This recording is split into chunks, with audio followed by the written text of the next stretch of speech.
Hello, everyone, and welcome to State of the Realm. All right, listen, I maybe shouldn't say weekly, monthly, bi-week, anything anymore. Listen, we didn't want to run a show during Christmas, New Year's, and the first week Savage came out.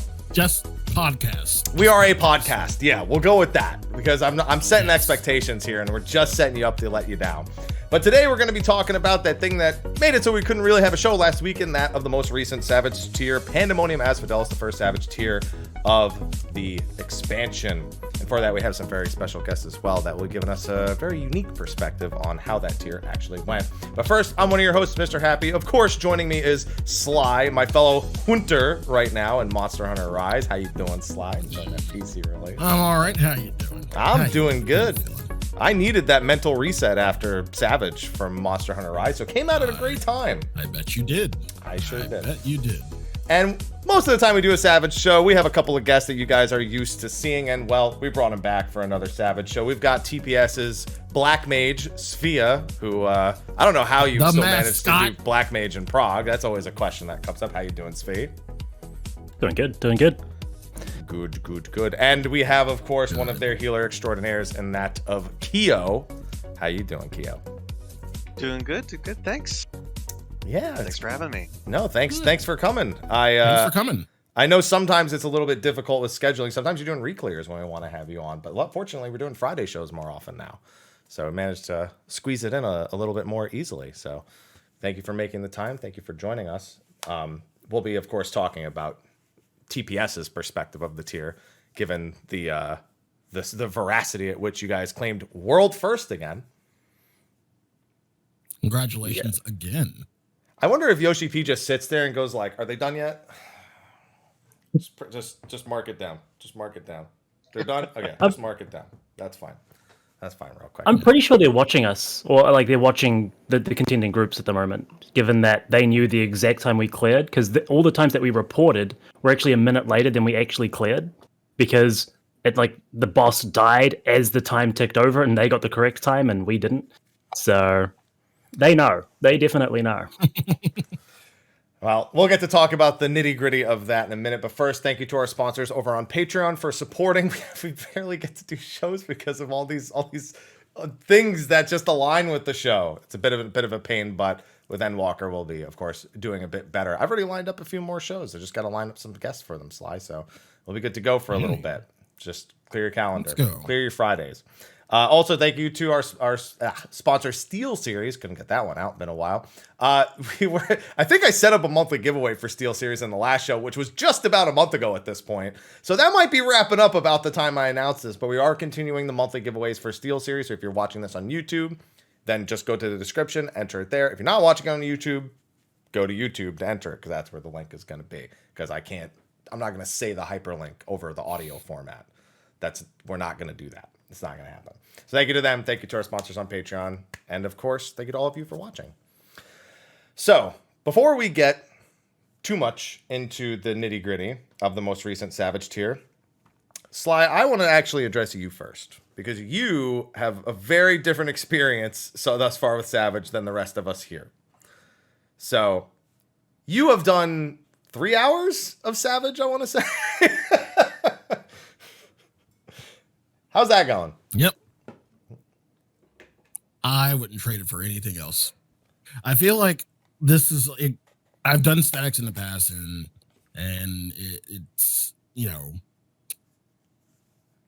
want to be around them too often.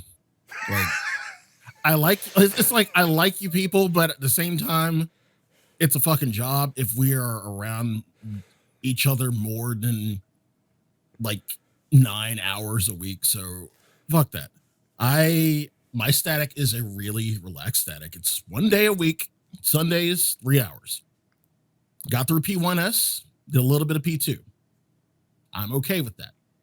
I like to call our static the "we got shit to do" static, because during the week we got shit to do, and Sundays are our flex days, and this is probably the best static I've ever joined. So much so that I am food and pot bitch for everybody. Ooh. I do not mind. You landed that response. I saw that in your title the other day. And I was like, oh no, he just means for himself, right? Not for everyone. No. Oh. Everybody. I mean, for me, it's really easy to gather everything, run inventory because a little thing of Teamcraft. But yeah, like it's really easy to gather everything, make like everybody's pots, and like I usually take a day to just chill, craft, have beer, talk, chat, and then everybody's situated. Everybody's pots to pot on every pull. Like I expect them to pot on every pull, please. Dude, even week 1 people don't pot every pull. We at least wait until we. Oh, think fuck all gonna that! Fuck all that! I made an excess of pots. Like people have full stacks of pots. I'm like, if you're not potting every pull, what the fuck's wrong with you? So, Sly more hardcore than the hardcore. so you probably have more insight than we do. Is potion making with like that, way Sly, easier this year? Do you think Waffle House raids ever return for you? So for anyone who doesn't know, Waffle House, Sly goes into the party finder at like 1 a.m. to get his clears. Is what ends up happening. I will never fucking do that again. Why not? You don't want Waffle House party finder clears? No, never, ever. That's why I said Sunday, 3 hours. Whatever we get done, and we're happy with that. And move on next week. And again, like it's a really good group. Everybody's really good. DPS is not an issue, whatnot. So it's the people got shit to do. Static. Skage and Riss are in the process of moving and whatnot, and people got shit they usually do in the week. And I'm just food and pot bitch during the week. I love that you call yourself food and Kio, to answer your question, it's not this tier. It's not that bad to craft pots or shit anything. And I'm not even like my main hand and half hand aren't the only things that are not completely pentamelted. And I doubt you even need pentamelting to actually make pots anyway. So yeah, it's really easy for me. I'd heard a rumor that there's I haven't crafted it all this year, that there's no tombstone item made in potions anymore. That is correct. Either, that is correct. That would, I would imagine, make it a lot easier as well. That makes a lot of sense, because when we were progging, our crafters came out and just handed each of us like 800 potions. And this was like 2 hours in. I told you, it's not easy. It's really easy. Can't. Like you just turn on Netflix or just talk to people and just crank them out. Like really, that's press the macro. Bad. That's it. Press the macro. They gave me more than we could physically use in the duration of progression if we potted on cooldown every time, every pull. And y'all don't even pot on cooldown. Oh yeah, absolutely do. But like essentially, they covered us for ultimate 2 hours into the tier. Yeah, that's how easy it is to churn out pots. Food-wise, yeah, it had like a stack of 99 food as well. Yeah, they things just get absolutely. It's like a warehouse. These guys are insane. It's a factory. Bro, I'm like, everybody's getting like 50 food. We're good for the tier with 50 food. Y'all are good for the tier. Y'all are just getting full stacks of pots every Sunday. Actually, yeah, if I do the math, you're right. It probably does work out well, especially if you have meat and mead up. It's like 40, 45 minutes of food. Yeah, that'll you'll be good for a while. My FC has meat and mead 3, so we're definitely good. Oh yeah. All right. Well, that's an element we'll definitely come back to, the crafting element, because it's kind of good you jumped into that, because that's probably the most unappreciated thing that we always say in the like clear tweet. Everyone's like, "Oh my god, they did it," and we're like, "Yeah, thanks to the crafters." Like, shut the fuck up, go talk about the raids here. And it's like, no, we gotta thank the crafters. They did a lot of work. We're paying them. Yeah, I remember y'all having the conversation like, "Are we paying them?" Well, no, it wasn't. That wasn't the conversation, Sly. I mean, it came up, and I'm like, how are we handling? How are we handling this? I didn't know how we were handling it yet. That's what we talked about it after the tier was done. We agreed to a price, which was not a lot. It was like 12 mil a person, which I don't think. See, I don't charge my static. People say I should, and people say I shouldn't. They try to pay me. I'm like, dude, don't. Just take the tip. Love y'all. That's it. Just take the tip. I love y'all. It's a tip. I do this out the kindness of my heart. Here. Just take the tip. Just the tip, Sly. No. I don't want to. You don't want the tip? Okay. That's fine. I can't believe liquid death is just water. I just bug every time you lift up the can. It bugs me out. Okay. Anyway, with that, well, that is definitely an important element. Again, I think we'll touch on that a little bit later. Pandemonium Savage. our first actual Savage tier for Endwalker, and one that I think, can everyone agree, was going to be under a lot of scrutiny given the weight due to 5.4 and 5.5 and Endwalker's delay and everything. Was this not going to be a much more harshly criticized Savage if it wasn't of a certain caliber, I'd say, despite being the first one?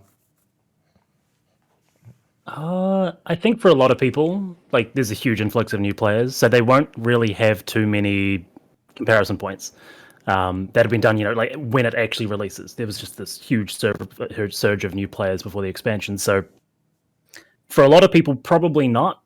But for people who have been around a while, absolutely. Yeah. The delays definitely made us look a little harder at it, think a little bit more. I would say there's two different ways of criticizing, right? There's comparing it to the previous tiers, like you're looking at it in comparison, which I agree with Sfia, not doing it that much with a long delay like this. But if it flops, if it's like a really bad fight, it's going to get, blasted. Like if we got Iconoclasm this tier, I think it would be trashed even harder. But we didn't have to worry about that. I guess that was going to be my next question. Do you think we got an Iconoclasm this tier? Absolutely not. Every fight is unique and good, and it's really refreshing to not have a weak fight in a tier. That's it. We're just okay. We all agree in science. There you go. He spoke for all of us. I mean, I can go on a rant for hours about that subject, but well, you'll get at least 2 very soon. Yeah, you'll get around 2 hours to do it very soon. So, I guess with that, we should probably just jump right into the first encounter then. And I think the encounter that surprised people in Prague the most, specifically in Prague, because when things start happening in that encounter, you're thinking, okay, I did normal, I can predict this change, that change, and then he just throws you like, where did this, what? Okay, I guess they're trying this time. That's fine. That's welcome. We have our good old boy Eric Tony, just throwing chains everywhere.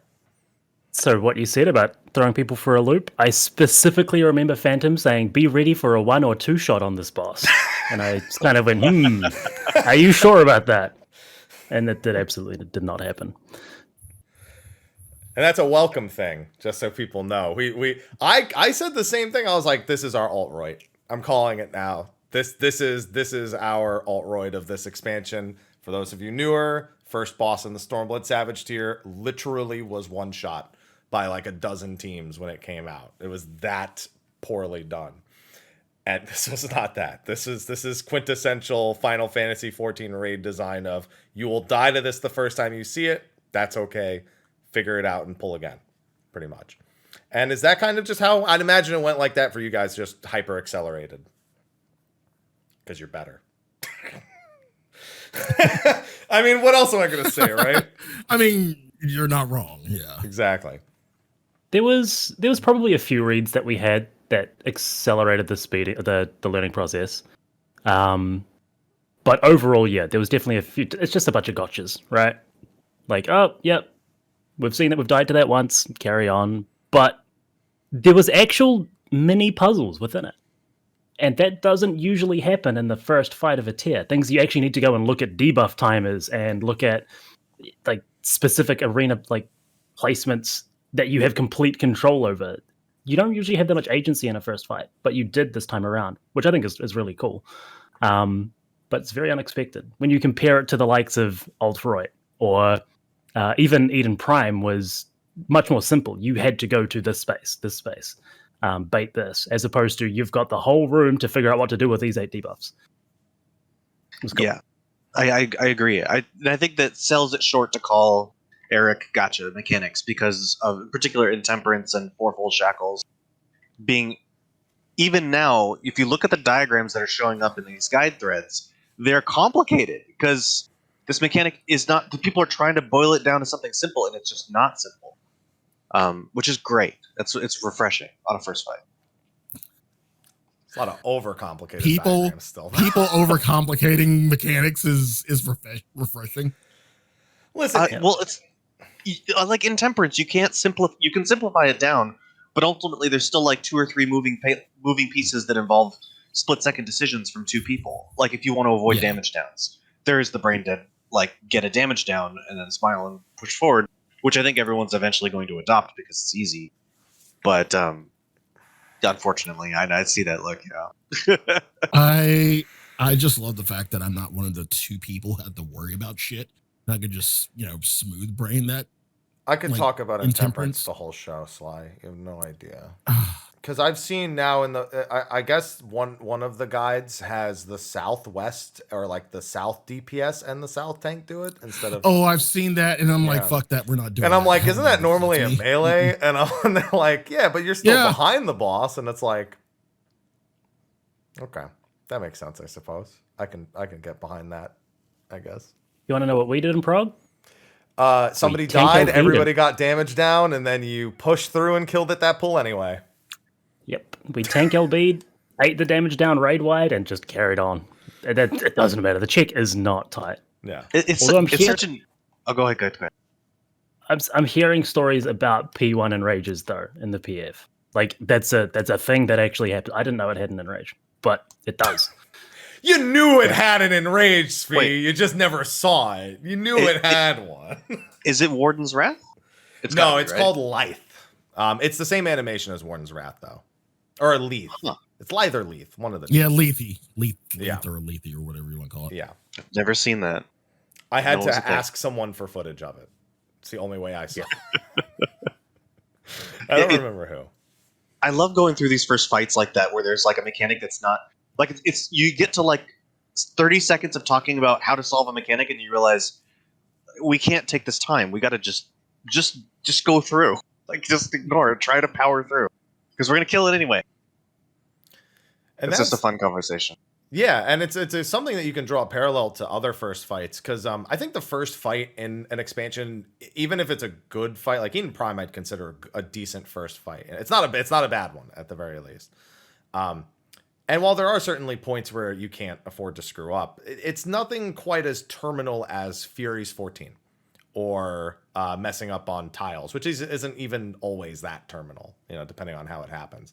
Where you can just feel like you didn't actually know what you were doing, but it didn't matter at the end of it because you just needed to kill it week 1 and you'll worry about it next week.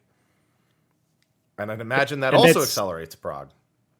Yeah, that's largely just due to the numbers, right? It just doesn't have enough HP for punishment like that to really stick and matter. I think our kill had some 4 deaths, 2 raid-wide damage downs. You still never see enrage, right? It's just, if you're pushing buttons, the fight will die. It's the intro fight to the tier. It's gonna be like that. It's just, it always has been. Yeah. But it's nice that it's at that kind of acceptable level where it is the intro fight. People who have already rated know it is, and then if it's an impressive fight, then it again stands kind of above what the expectation is, and I think that speaks for Eric Tony here. I think they nailed it, actually. I think that fight is really cool, like thematically as well, but even with the easier tuning, it still has like the things that you have to learn piece by piece to get through it, so it feels good when you actually get to the end because it depends on how expedited your learning process was and how disrespectful you were to the fight, but you do actually have that sense of progression going through. There are like, you get through segments, it feels like. There are defined parts that you have to learn. There's milestones. When you get past Intemperance 1, you feel good. When you get past Cells 1, you feel good. Yeah. Checkpoints. That's what I was looking for. That's like, you had a much different experience with the first fight thus far. So we learned it kind of recklessly. You waited for everyone to do that and then went in on Sunday and cleared it in no time. So from the perspective of just clearing it in a normal group, not one that is hardcore, world first, whatever, were there any struggle points right from the get-go? Or was everybody kind of quick to be on the same page? Because the stories I'm hearing from various sources about attempts are interesting. Several struggle points during, actually. Definitely Intemperance, because getting down the fact that, people are impatient as shit and we don't like, you get the elemental boom and then you get the AoE boom and people like, fast forward, think each one. It's like you have to wait on the AoE before the second one, and then you have to wait another AoE before the last one, and that kind of tripped people up for a while. Chains wasn't as bad as we thought it was going to be. It's just a matter of, I mean, we have really good people calling out Skage. Shout out to our raid leader Skage, who's calling out everything and allows us to be smooth brain for the most part. Wait, is that the Skage that cost me a star? Yeah, that's the Skage. Motherfucker. But yeah, just having the call outs, second chains or as we like to call them, from the makers of Happy Brambles, we have Happy Chains. I'm so glad the Party Finder doesn't call it that. I'm so glad that it's just called timers. For the love of God. No. I have a happy strat in the Party Finder in Japan, I learned. Happy Oji-san Fountain. Uncle Happy Fountains is what they're called over in Japan. Explain. Take it. So, I wanted to save it for discussion, but now that you've brought up the naming of mechanics. So when we were clearing, we were figuring out a mechanic in the third fight called Fountain of Fire. And it's when somebody in our raid group glanced at a stream and said, let's just do it that way. The stream they glanced at was stalls. And so we're just like, all right, we'll do that. Sure. I mean, we wanted to figure it out, but since you've looked, sure, we'll just go ahead and do it. Why not? And Japan saw my clear video and said, oh, look at the way Happy does it. Let's do that in the Party Finder. And now it's what it says. The macro literally says Happy Oji-san Fountain. Yep. Thank you for saving Party Finder once again with your strategies, Mr. Happy. Stall's like, oh my God. Stall comes to me. She's like, oh my God, you're the guy. You made And I'm like, Stall, no, it was you. It should be Stall Fountains or Momo Fountains or something. I can't escape it. I just post clear videos. That was before the guide. This is what happened with Brambles. It was just the clear video. Yeah, it's all your fault. Chains. You like Happy Chains. Yeah. Thanks. There you go. Thanks, man. But appreciate it. But yeah, all in all, there wasn't really a lot that gave us trouble. I mean, it was just a matter of, execution as usual. But it wasn't too bad. Wasn't too bad as a fight. Considering that we were only 3 hours and we had enough time to peek into P2. Clear was good. You guys peaked pretty far in. I caught the tail end of that raid night. You peaked pretty far in pretty quick. And that kind of leads in. I did want to talk about the timers thing, because the fact that people are allergic to using timers in a raid mechanic in the Party Finder is blowing my mind sometimes. I don't know if you guys have seen that, but there's Party Finder groups that are like, it's called YOLO chains, where anyone with a red just moves out and they just adjust. They're just like, no, we're not using timers for that. Yeah, we use timers. We use timers, and that took a little bit of adjusting. Yeah, purple and red out. That's what it's called, purple and red out. So that's what we did in our clear initially. Yeah.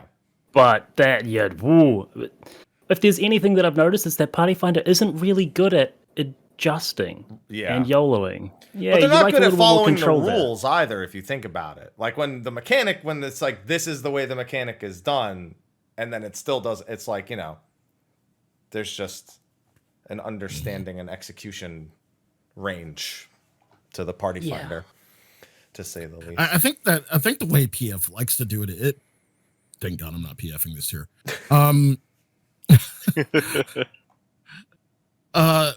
The thing with PF I notice is that PF likes control, but at the same time they like the YOLO. And when you put those two together, it doesn't really go well, because people will be on the same goddamn spot, and then you're back to the PF board looking for another group. No, the special is when you both try to adjust in the same direction. In the same goddamn direction. Oh boy, that's fun. That's true so suffering. Fun. Oh boy.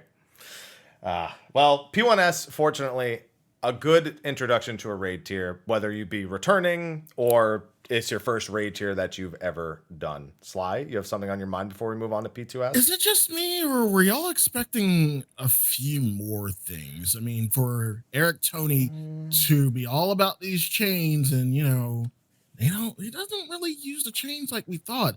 Even the pizza slices, like I was like, okay, in my head predicting it, I'm like, okay, there are 8 pizza slices per side. Maybe he's gonna have a stand on a single. So I get what he's talking about. Because of Shadowbringer's raid design, I thought they're going to be stacks and spreads, and we were going to have to be either in or out. And they were going to do it's ether chain. There's only 4 squares open. You have to spread on the same. But then I remembered it's the first fight, and I was over expecting what they would do. So yeah, yep. We prepared for both stack spread. We even had pre-assigned positions for spreading on our side, so that everybody was spread out. And we also predicted that somebody would be rooted, and we would have to adjust to them by the chains, that they would somehow bind you because they're chains. And yeah, that never happened. Right. 2 weeks ago, I would have put money on the fact that the room, when it was in the pizza slice section, was going to spin Zodiac style. Yeah. I was absolutely certain that was going to be a thing. And I still feel like it was a missed opportunity. Oh, we still have 2 tiers. That might be a thing. I have a feeling that won't be the last time we fight Eric Tony if predictions in place are going to be present, especially after last expansion. Yeah, but he's still around. He's following us in the lore, right? So yeah, I'm pretty. Listen, I think we talked. Oh no, we couldn't talk about it in the spoiler cast because it's Pandemonium wasn't out yet when we did spoiler cast. Oh, we're free to talk about it now. Yeah. What do you want to say? I mean, I was just going to say that Eric Tony is almost certainly our La Habrea from our current timeline. So I expect him to lose his fucking mind at some point. I'll be surprised if any outcome that isn't that ends up being a reality. Oh, but anyway, yeah, we had to take our predictions a bit light. I know we all like to over-predict the first fight, think of what it could have been, but we couldn't. We had to dial it back. But I think the second fight was one a lot of people were having a hard time thinking of how it would turn out in Savage, because normal mode is absolute chaos, and then Savage is more defined. Controlled chaos. Controlled chaos. There you go. And so when we move into the second fight, did you have any expectations along those lines before your first pull that this was terribly awful in normal mode and we expect it to be terribly awful here too? Not really. I think the way that we actually handled it in normal mode was very controlled. So it meant that we went into the Savage with very good, I guess, habits for that fight. Like we just did everything, always stacked up. Every bait was done very deliberately, all those sorts of things. So it actually meant that that transition going to Savage, where it is much more controlled, was supernatural. But they didn't really add too much new in there, right? Like there's only a couple of new mechanics when you step up, when you compare that to P1, where it's like 99% new stuff.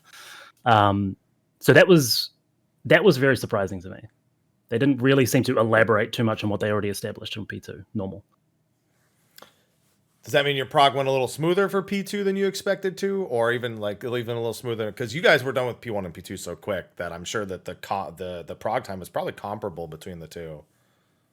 Yeah, I think both of them were done in less than a lockout. So P1 we were a little behind, by a couple pulls behind first, and then we got ahead in the second fight. So we made up a bit of time there, and I think it is largely to do with our practice and prep. But mostly just a good understanding of how the mechanics go, right? Like, it's all very, very methodical in that fight. Do you think that detracts a little bit after the first fight is a little more freeform, I suppose, as you described it, with all the space to figure everything out, whereas this is very strict spaces that don't really leave a whole lot to the imagination? No, I don't think it's a bad thing at all. I think, from what I understand, most people have they feel like the P2 is a very good fight in Savage. It's one of their favorites. I don't like it visually. It's all just like gray and blue, but the mechanics themselves are really, really cool. And they feel good to get done right because I think of the uniqueness of the arena that you're actually working with. So I think it worked overall. Like, if I was to rate it as a fight, was it a success or a failure? Yeah, it was good. But Yeah, I think that's largely to do with the uniqueness of the arena. Is probably the big one there. The fact that you're working with the grates and the tiles and the rectangular room and all those sorts of things. It works really well with what the boss does. Yeah. Whereas it didn't really in normal mode, right? It felt like it was a rectangular room for no reason.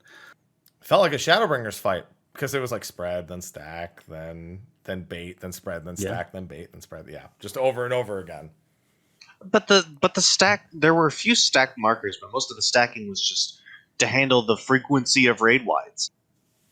Something that we had a lot of I think good insight pre-patch on this fight in terms of just it's omnidirectional. We're probably going to have to be together a whole lot because the melees aren't going to be able to spread.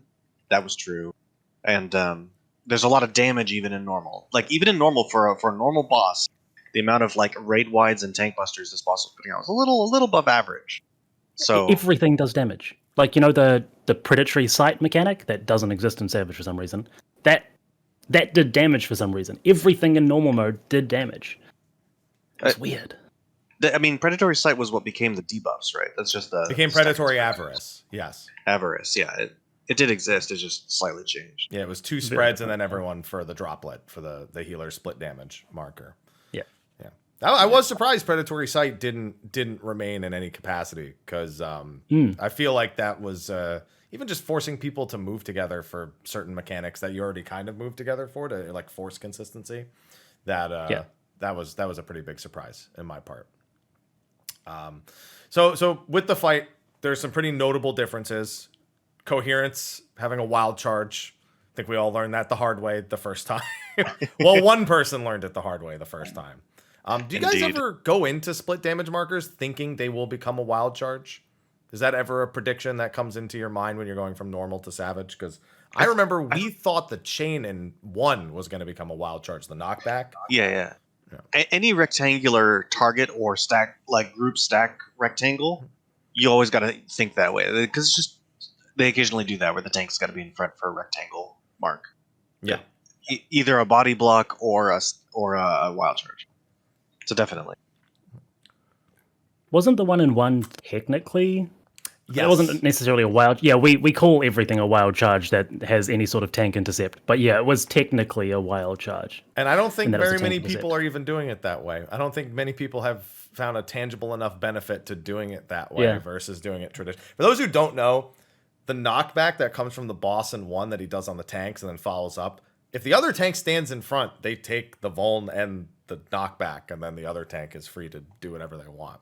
So you don't have to swap there? You do not have to swap there. No. Wow. But what is the real, like, I guess the benefit is if it's Grace, then the tank just runs through. But isn't that just as easy as having the off-tank provoke while already standing behind the boss? You know what I mean? See, I feel like most DF and PF groups will do anything they can to avoid a tank swap. So it feels like the devs were doing anything to avoid a tank swap here, though. Because, like, it's so not... I mean, the only thing intuitive about it is that the marker is not a tank, like a tank buster marker for it. It's like that, like it's like caution tape. That's what I call it. Oh, right. Yeah. So I'm just gonna have to assume that now caution tape is a wild charge going forward. I assume that's gonna be like their new standard for it, I guess. Because I mean, they don't use it for coherence, but it's the only.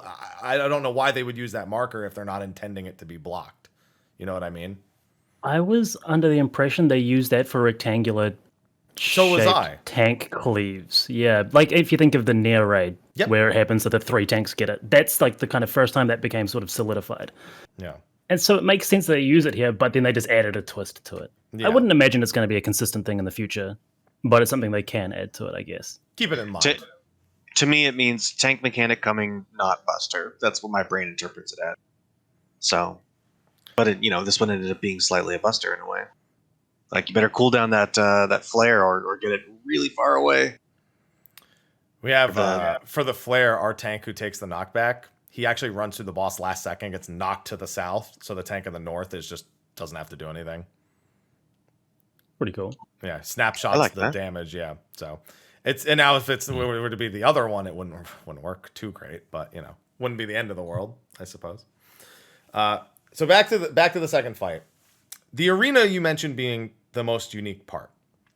I think one of Final Fantasy's greatest criticisms is circles and squares. And this is a combination of squares and rectangles, but it works in a way we don't see used too often, where the entire fight is now based around this giant danger zone and just a few little spots for you to do mechanics.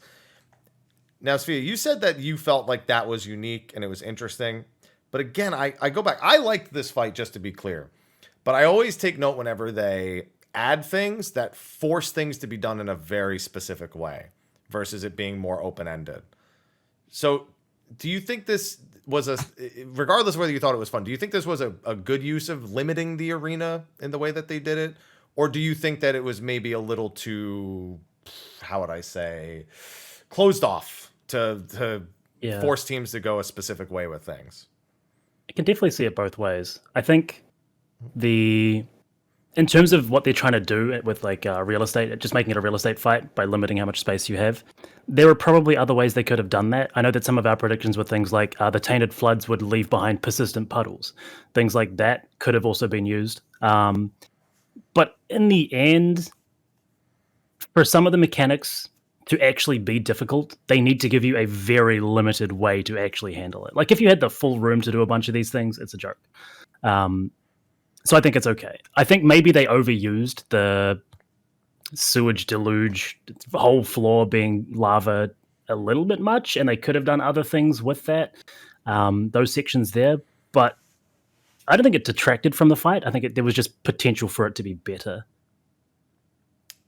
I agree a lot with what Steve said. I also think that it serves better as a learning tool when you limit the options for people that are like just getting into raid. If you treat this as the intro tier that's teaching people to become raiders, limiting their scope will make it easier for them to learn the ropes. I think you don't have people running out into where they can't go. Their movement is very restricted.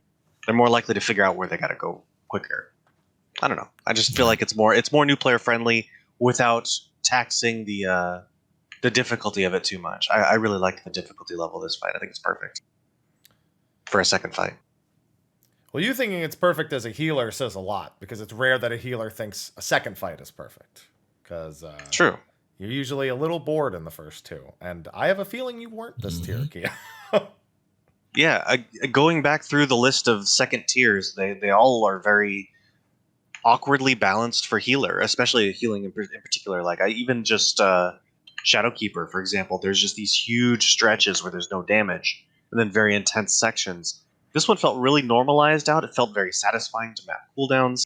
It wasn't mandatory to map your cooldowns. Ultimately, you could live with like a soil and a sucker on almost everything, except coherence. But it was good. It was satisfying, and the payoff was still really good. I don't know. It's a good fight. I was surprised how much I liked it, because given the normal modes, I thought this was probably going to be the weakest of the fights. But it surprised me. Well, relatively speaking, is it still the weakest, just not weak to you? No, I think the first fight's still the weakest, but that's not by much. Like, it's still really good. Okay. Yeah, that's clear. Where are you up to so far on this, by the way, Sly? How much are we spoiling for you at this point when we go on from this point? Since I know you're still on the. Oh, I don't give a shit. Yeah, we like. I don't give a shit. We got to what 60% on our last poll. That's as the arena. And then we only had like three polls, 3 good polls in there, and we got to 60%. So then, like in that last poll, Skage was like, "I know what the fuck I'm doing. You guys are fucked." I'm like, "Okay, well, fine." So we're gonna go back and on Sunday and probably get it. We'll definitely get it on Sunday. Hell yeah. One thing that was kind of weird to me about this fight, a mechanic looking back at the footage, didn't see because it required a mass screw up, is apparently if somebody dies or fails a mechanic, there's like this massive dot that's not dropsy that people start to get. Yeah. Mm-hmm. So that one is when you die while you have the water jet, the directional. Yeah. That will resolve, and if it hits people, that'll give them the dot. And that thing is brutal. It hurts real bad. We got very lucky in our clear that when we did like the final coherence plus limit cut stuff, well, well, not limit cut, but the coherence plus jets. Yeah. It killed a bunch of us, but we didn't clip anyone else with those jets. Just by sheer luck. So we got through it. But it's just like an extra punishment mechanic. And it's not unrecoverable, but it is there. I think it's pretty good overall. Maybe even a little bit too difficult. Well, not difficult, but too punishing, because there's already the punishment that if you don't have a partner to be bumping into, you're dead. And now if that person's died, they're probably killing other people. So it creates that cascading effect. And in a second fight, that's pretty tough. I'd say that's probably there to be pretty similar to, well, maybe not similar to, but to add a difficulty level akin to the likes of Cycles at the end of E2. Which didn't, like, in terms of execution, that didn't exist in this fight. There was no one very intense section where it's just constantly go, go, go. There was very controlled, we're doing this phase now, and then it resolves all by itself and then repeat. So I think that's more to up the overall difficulty level. Yeah, even that's what punishment is. Even the very last mechanic is like 2 GCDs of difficulty. Like it's all set up and then intense for like 2 GCDs, and then coherence goes off, and then you either die or you live. Yeah, refer to the last arrows plus coherence. That's a good descriptor of most mechanics. It's definitely far from Cycles. You die. Well, it's far from Cycles where you're just you're stressed for an entire like 30-second period of constant execution check. That didn't have anything like that. With Cycles, it's more like me looking at my party list. All right, who has a damage down? How many people this time? What's the boss's HP? All right, we'll see how it goes. How many damage downs existed in the first 2 fights? There was a lot in the first one, I know that. Yeah. You got hit by anything was a damage down. So funny thing, the crash, if you're too close, it gives you a damage down, but it's also 200,000 damage. So you're probably going to die anyway. Weird. Yeah. I think it's in case they expect people to try to tank LB it, maybe. And they're just like, no, we're going to make sure you regret that decision right now. And people are still tank LBing it, even doing it correctly, just because of coherence plus flow plus the room wide that hits the party right there, or the coherence, the second half of coherence. Yeah. So there's some scary stuff in there. I mean, another thing, like, another quick side note, and in terms of like damage, everything damage wise, another thing, like, people forgotten, like, we were doing it out of fucking necessity. Me and the monk in my group, like, we were coordinating feints, and Tank was like, yeah, why don't we just do an addle? Like, feint is for everything now. Like, it's not just addle is also for physical. Everything. Yeah, it's everything. So it was like, yeah, go ahead, fucking feint anything. Yeah. But yeah, like, there's like, I wouldn't say never, but there was definitely an onus on like coordinating our feints this tier, like, due to all the, like, just being scared shitless of all the AoE damage coming out. Well, it's funny that you mentioned that, because I was surprised to see this. The AoEs in the first fight are all physical. The warders, rats. Yep. I was like, that's very uncommon. Yeah. Yeah. That's so toxic that they did that. It's the only fight that does that as well, though, right? I think it's so. The only one that actually throws out a bunch of physical damage. Yeah. But it's almost like training melees. Well, the problem is the game doesn't fucking tell you. Everyone else has to tell you, and they're using ACT to figure it out. But then now the melees are like, oh, room wide, I'll feint that. And then they go into the next fight, and they're like, oh, I can still feint that. That's right. It does magic damage too now. It's training them. They're like, we got to get these dumb fucking melees to press feint for room wides. We can't. we can't allow this. You say the game doesn't tell you, but then you RNG block or parry it, and you're like, did I just parry that room wide? Yep. That's the only other indicator in the game is blocking or parrying. Well, I guess not blocking, parrying, because blocking is still, you can block magic attacks. Yeah, you can block magic. Yeah, but parrying, yeah. So yeah, there's always that too. But there's no good tell. There's no like, I know this automatically now. One day, Yoshi P, we'll get you to do it one day. Just change the color of the bar or something. That's what the add-ons do. No. Whenever I watch other people who have like third-party shit, that's essentially what they do. It just changes the color. From what I understand, all they need to like make that change is already in the game. Yeah. It's just a matter of enabling it. One thing I wanted to talk about in P2 was the frequency of tank damage as well. Like after every mechanic, there's a tank buster, and then some of the mechanics also have a tank buster in it with the dissociation, the coherence. I remember halfway through Brian being like, "Why is there's another buster here? Why is this here?" And it just like it's consistent throughout the whole fight. They keep on hitting them, and that's the way that they can actually deal with the ridiculous amount of buttons that tanks have now, right? They just have to keep putting out just shit tons of busters, because now you've got like 30-second CDs, which are as strong as your strongest 2-minute in the window that it's up, and things like that. So it felt like they may have hit it. Like, I'm not a tank, so I'd have to ask Sindel and Brian what their thoughts are. But they're definitely increasing the frequency of damage, just from an outside perspective. And as a healer, I love it. It's perfect. Thank you. They're listening. More tank busters, please. Give us some auto enhanced cleaves too once in a while. In addition to that. Oh, please. you want to go back to like tight, like auto, Kio, like it sounds insta like- cleaves? Yeah. Kio, it sounds like you're just a fan of shit to do. There's so many fights they've given us the last like 2 or 3 raid tiers where I never had to push my Fey Union button once because there's just no tank damage. Essential Dignity or whatever handles all of it, or whatever the OG CDs are. I was like, let me push my Fairy Tether and feel satisfied that the tank's not sitting at full HP getting the ticks. So, yes, please, more. Kio experiences ultimate sadness when he presses Recitate Excog on the tank and it goes to 45 seconds. Yes, I do.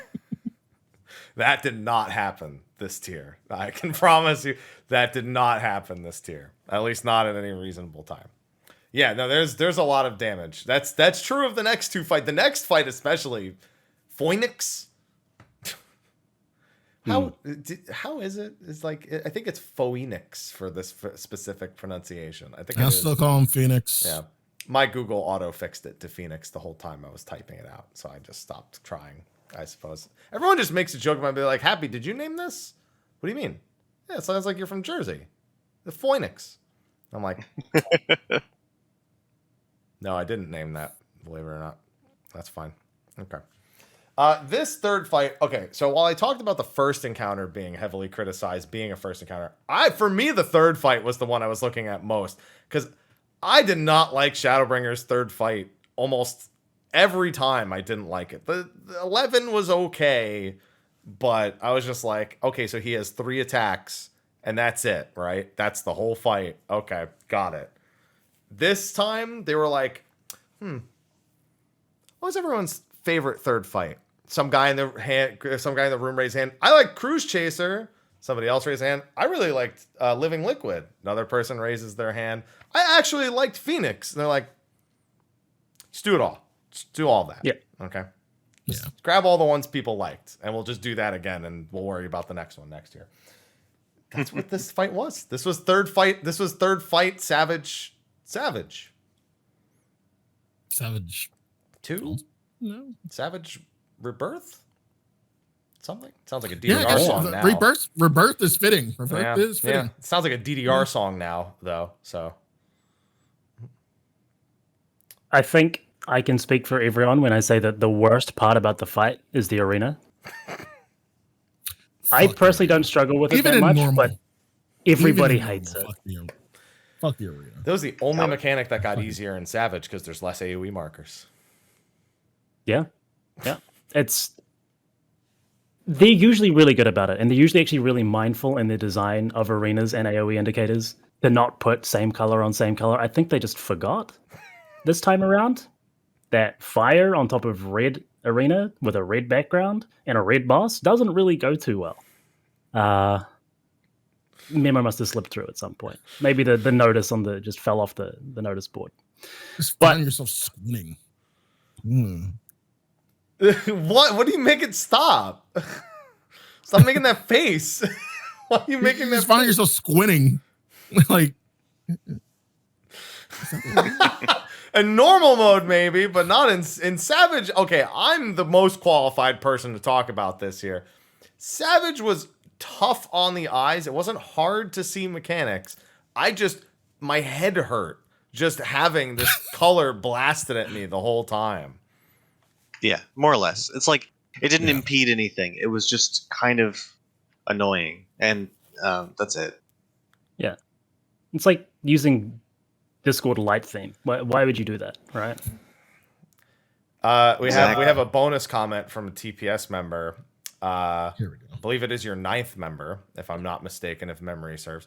Obviously, the color of the arena is simply to immerse you in the fight, as fighting with a huge flaming phoenix would hurt your eyes IRL. True. Thank you, Thanks, please. Cleese. Thanks, Cleese. Thanks, please. There we go. Appreciate that. Oh, it He's not worked. wrong. Yeah. Yeah. He's completely correct. Yeah. So I'll accept It was also more motivation to get the hell out of that fight as soon as possible. Which, yeah, I mean, Now, that and in being that, sorry. oh, go ahead. No, I was going to continue. I just finished the point. I was just saying, and in that we were a success. We got the heck out of there as fast as we could. Quite literally the goal for World First. Fortunately, your interests aligned in this one particular case. So the third encounter itself, though, was it's a third encounter. It's the jump from 2 to 3 is the considerable difficulty leap. In most ways, there's one way we'll talk about a bit later where I think it oddly took a tiny bit of a dive. Did this go in any way the way you expect? I didn't expect them to take this many twists and turns towards the end in particular, because they were just like, let's just throw this new thing at them and then that new thing and then this new thing. And I was like, okay, I kind of thought some of these things might happen in some capacity, but I didn't expect them to be like this, like rapid fire. Yeah, So- go You ahead. take this one away. Okay. Who are you? Some of the things we definitely predicted. There were a lot of things. I think this was a very predictable fight in terms of we had the whole of T12 to like look after. So we were predicting maybe there'd be fountains or a fountain, probably just one because that's what they had in T12 at a time. We predicted the black fires going underneath people. It made sense that it was pairs because it's 4 fires, probably for people like I don't know. I feel like a lot of that was predictable, but the tornado phase just what, and the dead rebirth was what. So yeah, a mix of both. I think that's all I was thinking to say. No, not gonna say it anymore, Svi. Just gonna agree. We kind of the first phase of that fight, you knew it was all going to happen going Yeah. from normal mode. Like you see the stacks on the black fires in normal mode, and you're like, oh, I wonder what they're going to do with that in Savage. And then, funnily enough, it works exactly as we predicted, and you just got to hit them a bunch of times. Other than that, like at halftime, the pace kind of just all of a sudden changes, and it's not the normal mode fight that you're doing anymore.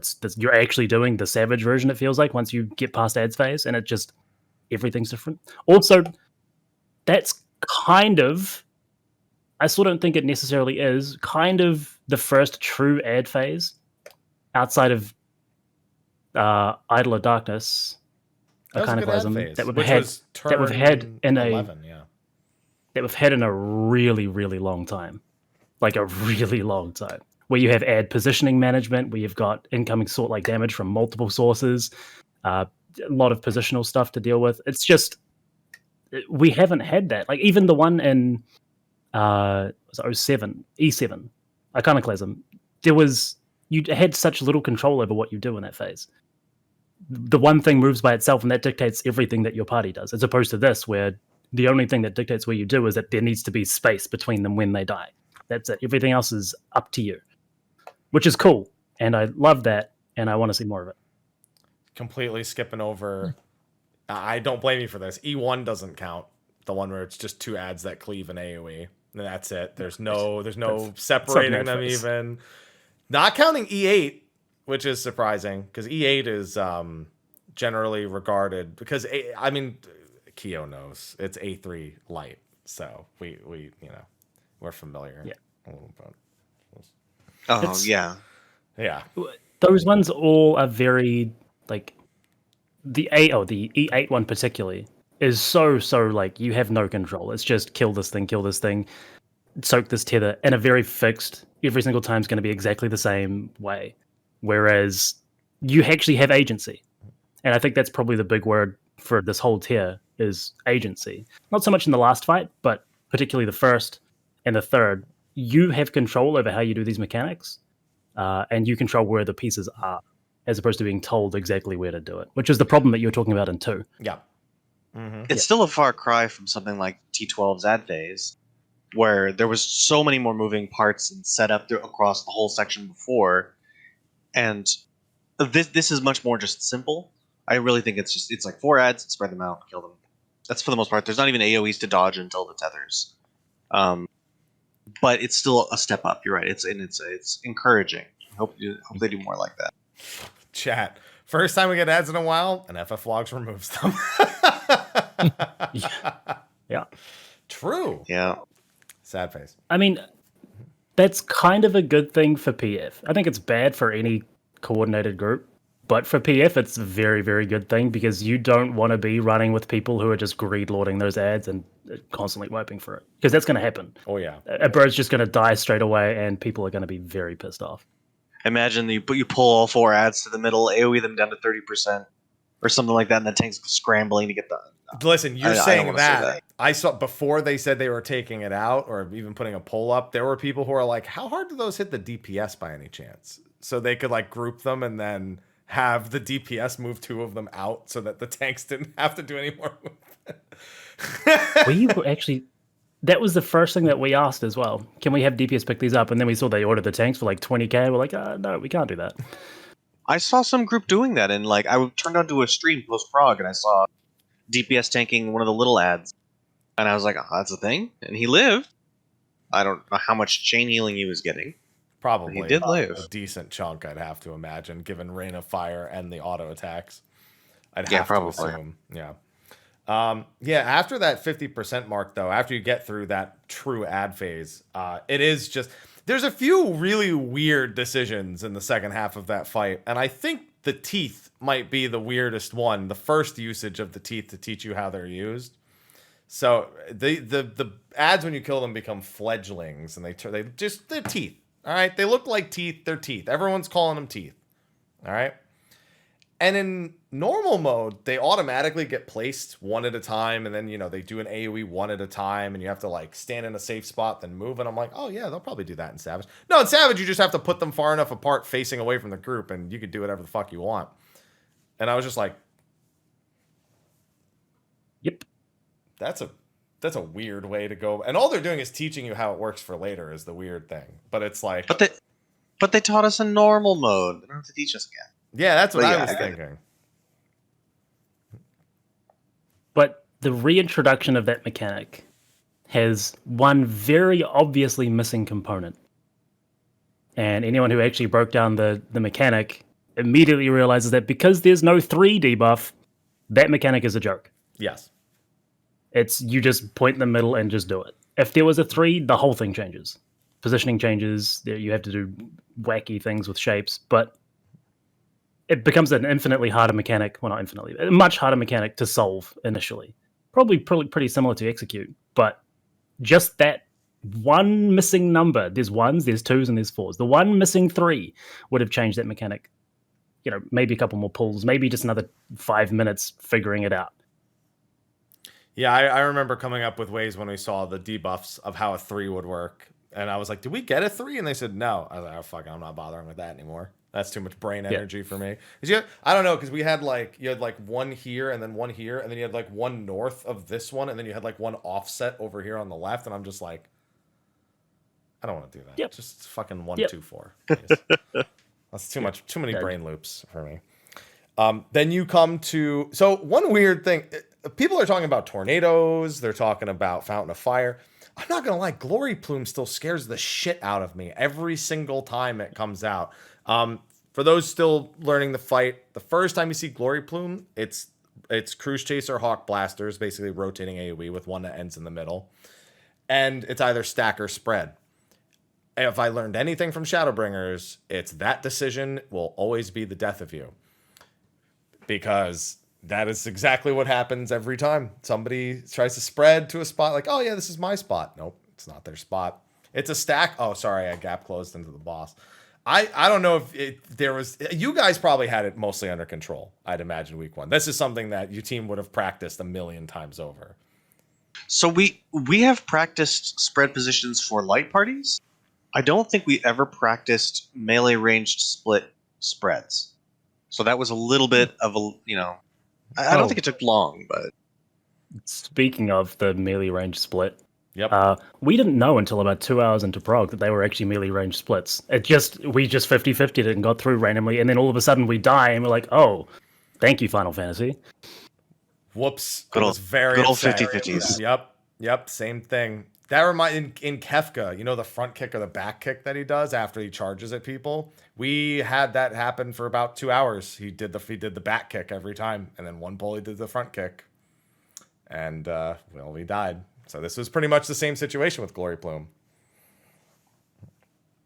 Yep. But other than that, And I'd still imagine it wasn't that much of strife. I'd imagine you could imagine other people having strife with it, but you were probably glad that you were with the people you were with at the time. the thing is, this was more egregious even, though, because it was not 50-50. It was 75-25. Because you either got the spread, and then you didn't encounter it, or you got the stack and got lucky. So... I just meant the mechanic as a whole, but yeah, that works. That works too. Because it doesn't matter 50-50 or not. People just can't do stacks and spreads in the Party Finder. Right? So it's a scary thing. There is a big difference in sort of burden of difficulty, though, in that if you get stacks consistently, your chances of clearing go up. I've found that the spreads are way harder for people to do. Just from watching, people are not very good at those spreads. They snapshot super early. They're bigger than they look. And people are already running around like headless chickens at this point. Especially in the tornado phase. Especially. Yeah. Yeah. So if your group is struggling, just run until you get nothing but stacks. Congrats on your loot. That's it. That's all it takes. Yeah. Listen, Sfia, I know GDQ is this week, but we don't need the speedrun strat. They're like, yeah, you just wait until you get a good seed. That's it. And then you get the world record for the fastest time. Yep. That's it. I mean, still not wrong though. Keep this in mind, Sly. When you see those spreads, just do a quick one of these and get ready to pull the boss again. if you haven't pre-assigned your positions, Do it now. people go and die. People go and die for sure. Even if you pre-assign. Skage is taking care of that, but even still, we had pre-assigned positions for P1, and that kind of went a few ways. Sometimes. A few ways. What is that now? That's not liquid death. Is that a hurricane? That is. I'm just gonna start calling you Hurricane. That's your name now. Sly, aka Hurricane. Your stream is still going to be calling you Hurricane later, Sly. I just want you to know this. Okay, it's fine. Then they don't already know me for it. Then we have Fountain of Fire, which is, if you've done turn 12, at least it's mostly familiar to it. The positioning that you have, the space you have for the arena is a lot different, and it's I guess there's like you said, there's a little more agency than there is in the original turn 12. Turn 12, there's just a fountain. You rotate who's in it. This one's not like that.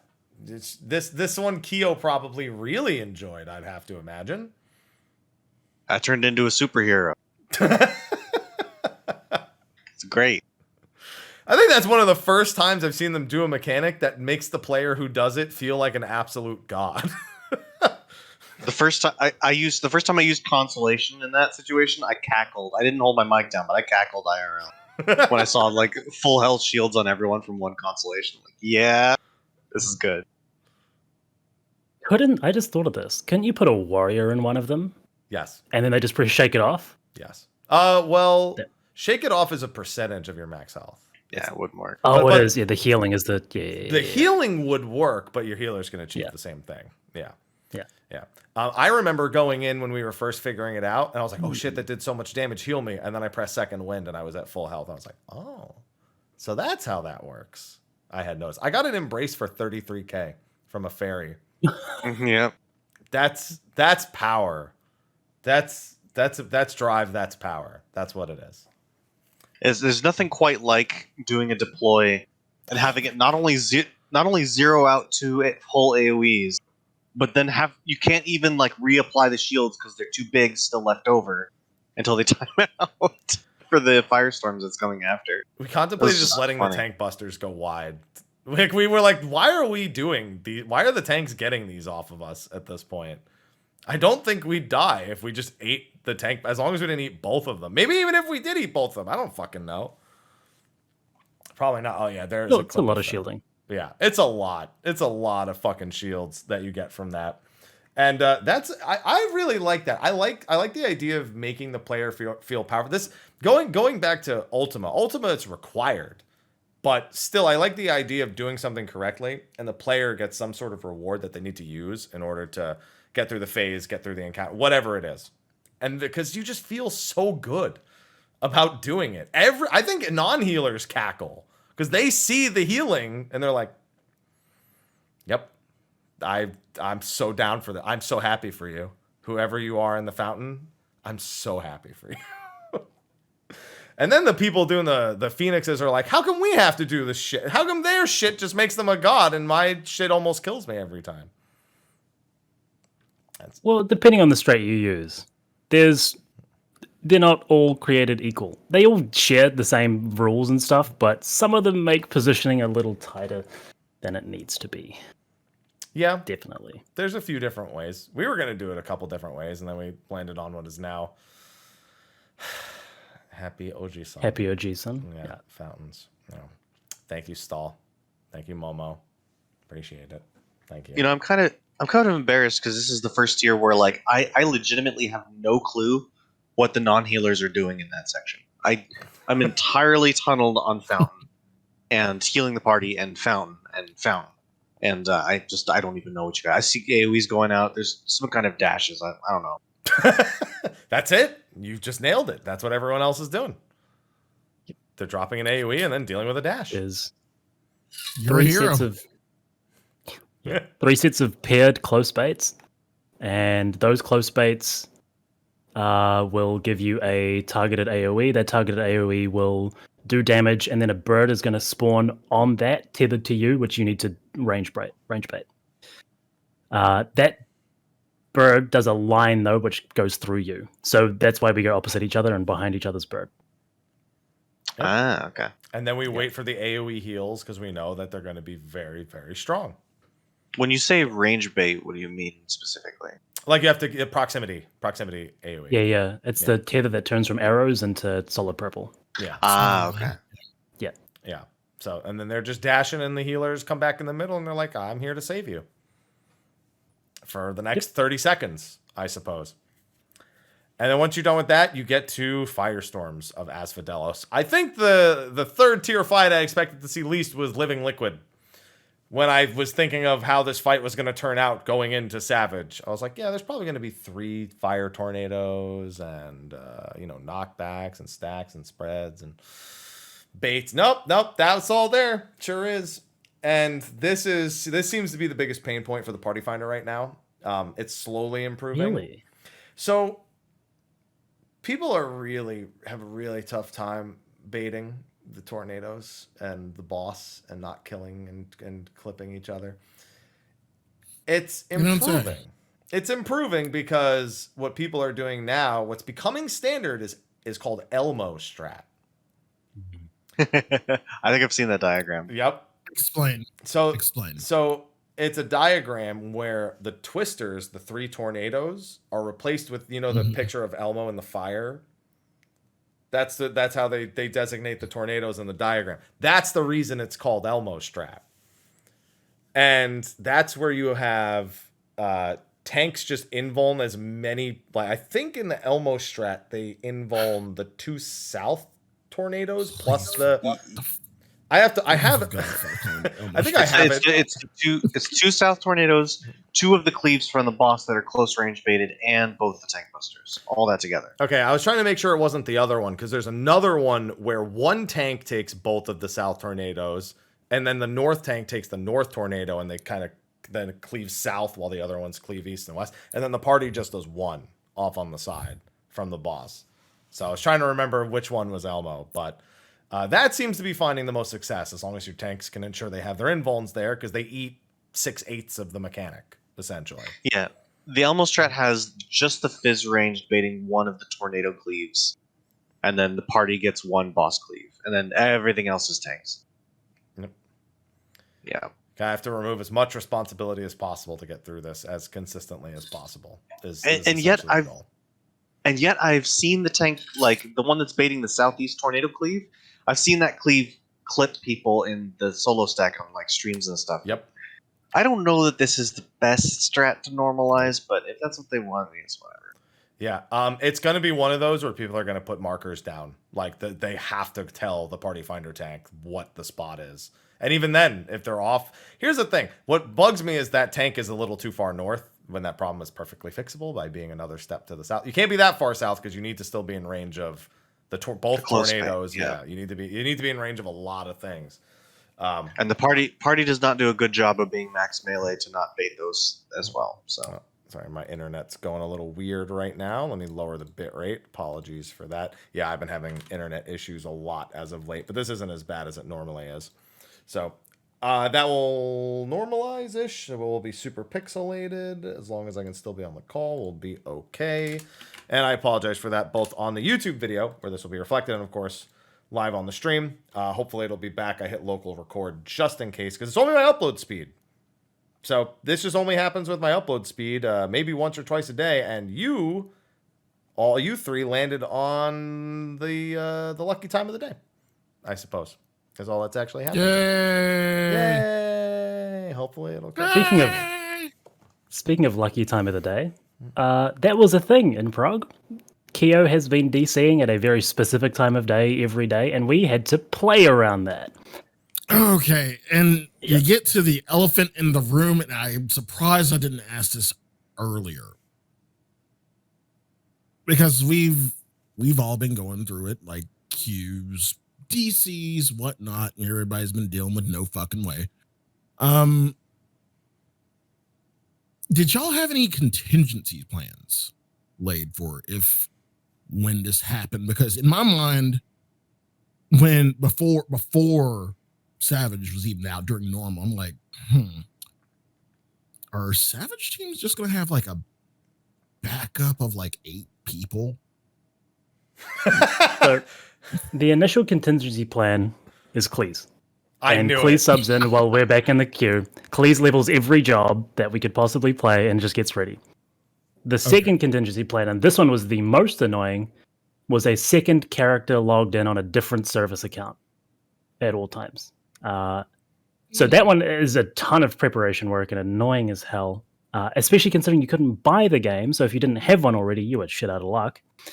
And then the other one was this little place called Siren. So as soon as we were able and we got our crafted gear, we just got the hell off of Gilgamesh. Gilgamesh is just absolutely not the place to be. That is a mistake. But no, we were unfortunately there. So we just jumped out, got to Siren, and we just sat there. Some of our crafters transferred over with us as well, and they were just making pots, churning out foods. And we just stayed there. So we technically were world firsting from Siren. Yeah, great to your server. Definitely the scariest part is the first 30 minutes to an hour of Savage launch. If we had DCs during the initial opener, it was going to be catastrophic. We were going to hit these long queues right on server up. It was going to slow. We're going to lose all our progress on the first fight. It was really scary. So that was where the second character, on a separate service account, would have been really helpful. Is that first bit right there?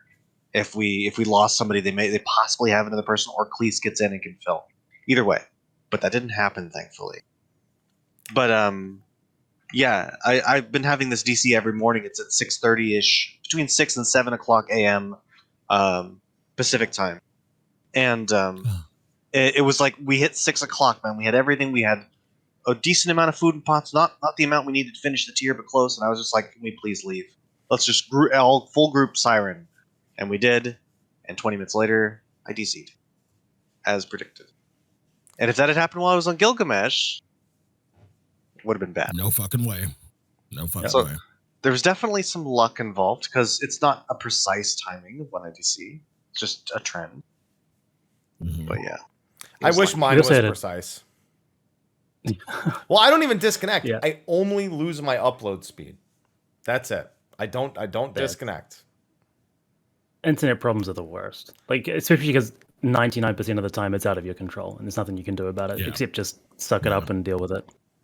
We did have a computer crash as well from Phantom mid-prog as well. So yeah, that also doesn't help, having to completely reboot, log in. But we were fortunately on Siren at that point. So it didn't punish us too much. But that was heavily mitigated just by planning and getting away from Gilgamesh, which hopefully the data centers news that we've just gotten will alleviate in the future. Fingers crossed. Yeah. We can spend a little time talking about that at the end, because for one of us in particular, it's it's a little bit more news for one of us than it is for all four of us, I'd say, at the very least. Oh yeah. But with that, the third encounter, I gotta say, the third encounter, it's relatively long. It's about the same length as other third encounters, but it feels really short. It goes like the time just disappears in this fight. I don't know how it happens. It just does. Because it's constantly new stuff. Once you pass that the ad phase, you're constantly being introduced to new mechanics over and over and over again, and they all feel unique, right? It doesn't feel like you're doing Sundered Sky, which is just the same as the first one, which is which is just made up of the same mechanic that he does 7 times at the start of the fight. You're doing something actually new and has been introduced to this fight for this specific purpose at this time for this mechanic, as opposed to just combining shit you've already seen. Yeah, it's good. It's really good. a fan. I'm also a fan of the like high execution but simple concept mechanics in the third fight. So like these all seemed very simple on the surface of it. Like Glory Plume is not complicated.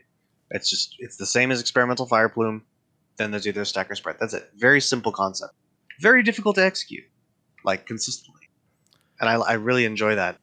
And also just the catastrophic things that can happen when one person dies in a particular spot and you only have 7 into a mechanic. It could just so bad. It could cascade really hard. Like if a tank or healer is dead going into Glory Plume, oh my. Get ready for a random double stack, or hopefully it's not stacks. Hopefully it spreads. Speaking of mechanics, simple execution, or simple concept, difficult execution, I'm gonna assume that you very quickly figured out that you can microcosmos death toll. I think our first poll we didn't do it, but yeah, every time. Yeah, I'd imagine. We didn't even know that it was a white hole mechanic when we killed the boss. So it's actually not the first technically. Yeah, so it's like a missing HP multiplier, right? Yeah. Sort of thing. Yeah, it amplifies the damage based on missing HP. Because we had someone live who was missing. I think a tank is missing 900 HP and they lived, but barely. Yeah. So the first time we got there, we took like 60,000 damage with every piece of mit that we had in the game. And so we got back there next time. Ara presses Microcosmos. We also tank LB and take 400 damage. So wow, you went completely in the opposite direction with how that was. It was actually great because you heard Phantom's, like, it clicked in his head. Right when that happened, he's like, wait a minute. But we didn't talk about it because we were still doing the pull. And then we cleared that pull, I think. I think that was the pull we cleared the fight because we never talked about it again. Or maybe I don't remember exactly, but... No, I've never talked about it again. Why talk about it? You got the next fight to talk about. Exactly. There isn't really too much after that point, though. It's all repeats, which I think is good because they had this problem. This was the creator problem, where if you put the most difficult mechanics right at the end of the fight, people just skip them, and you never interact with it, and it makes a pretty annoying prog experience for some people. But yeah, so they just give you a quick repeat at the end, practically phase 1 all over again, and then the fight ends. So it's just a matter of getting through the end, and the amount of that phase 1 loop that you need to see, that's all just damage based. How good you are pushing buttons. That's pretty consistent across all the fights thus far. We haven't talked about it because it's at the end, but they pretty much all end with some like very early introduced mechanic. In the first one, it's Ether Chain, so it's like part of the room's cut off and one of the colors explodes. And in the second fight, it's a tank buster, a few room wides, and I think the shockwave plus stacks, and that's it after flow 3. And then this fight is the Devouring Brand plus, the wing and the baits and all that. That's I kind of consider these almost micro enrage sequences. They're basically your one last like nerve check. Like, oh, you did this at the beginning when you were really used to it, but how are your nerves now? And can you finish as cleanly as you got here, if cleanly at all? And I appreciate that. it's like it gives you the opportunity to choke on something very easy at the end, which would feel awful. But yeah, it's like victory lap in a way. You made it through all the hard stuff. Now just do a little dance while you finish off the boss. Yeah, if you finish off the boss. And that one declining point that I talked about, and I don't know how deliberate this is, but even looking at how our P2S clear went versus how our P3S clear went, it almost felt like P3S had a little bit less in ways of... We weren't worried about DPS at all for P3S on our clear run. P2S was sloppy, and we kind of worried about it, but not so much. But we were actually closer to Enrage, almost closer to Enrage in P2S than we were in P3, despite having infinitely more mistakes. So I've seen a lot of people have this kind of experience where that clean run they get of P3S is not even remotely close, which is still kind of surprising to me, because I recall third encounters in previous tiers.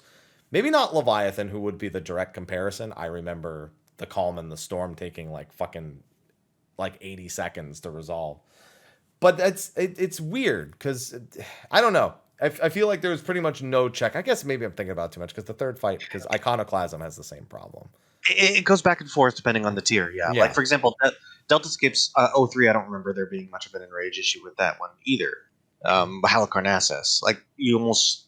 I didn't see any groups get to Enrage anyway. Yeah. But there are other third fights where it's actually really tight. You know, Eden's Promise is a good example of where that Enrage was unreasonably tight for where it was. Mm-hmm. Yeah. Okay. Yeah. So, well, that covers the third encounter, and then we come to everyone's favorite vampire daddy, in that of Hesperos. I have a quick question about your first pull on Hesperos. Did you also immediately take him to the safe corner from normal mode and immediately realize why it wasn't a good decision, or did you fight him in the middle of the room right on the first pull? I think we pulled him towards the spawn, right? Or did we? We fought him in the middle. Okay. No, The middle? I think Okay. I think we said before the first pull, assume that the squares that are active are dangerous. Yeah. So pulling him in the middle made the most sense there. But that was something that Phantom was like all but convinced of, was when we were going to go into the Savage fight, you couldn't stand in those squares. He's like, for sure. It's just going to There's no shrink shot. it more. Just going to make it even smaller, the arena, basically. Yeah, Okay. Yeah, no, we tried pulling in the corner. We learned our lesson. One pull in. So we get to another encounter that is a door boss, and I'm going to say right now, I still think X-Death did it better.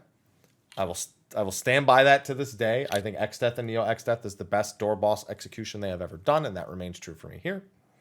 That being said, these were two very fun and interesting encounters, especially thematically for the first one for me. I don't know if you've... I saw Sfia thinking about how he felt about X-Death and Neo X-Death in that moment. I think the transition and the way that you were introduced to door bosses at that time was really cool. Neo X-Death just as a fight really was a letdown to me. So I have kind of negative connotations towards that.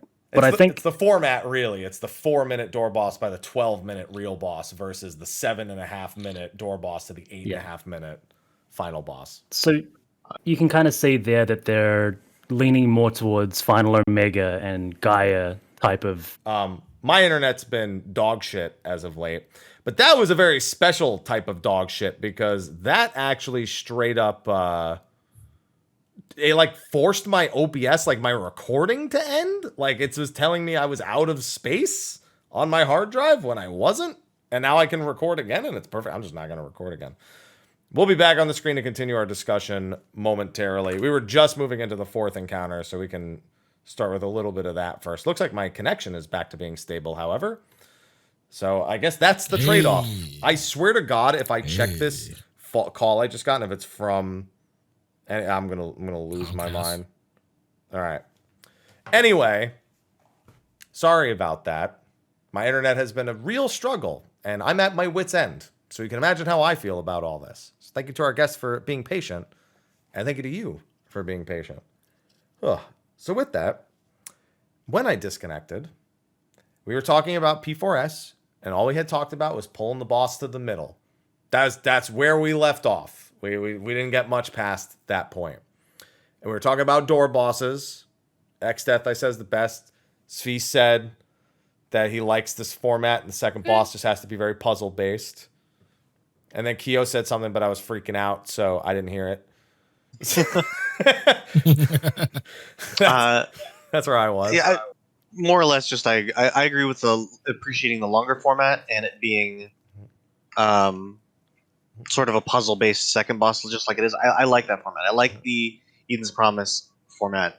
I liked X-Death. X-Death will always be an amazing fight, but I definitely wished it was longer in when it happened, and I still feel that way.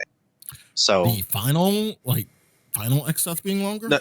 No, the first one, the Oh, okay. the door boss. I wish that was longer because that's just okay. It's the more crisp execution, very tight mechanical checks, and the only real thing it doesn't have going for it is the black hole is awful. That's it.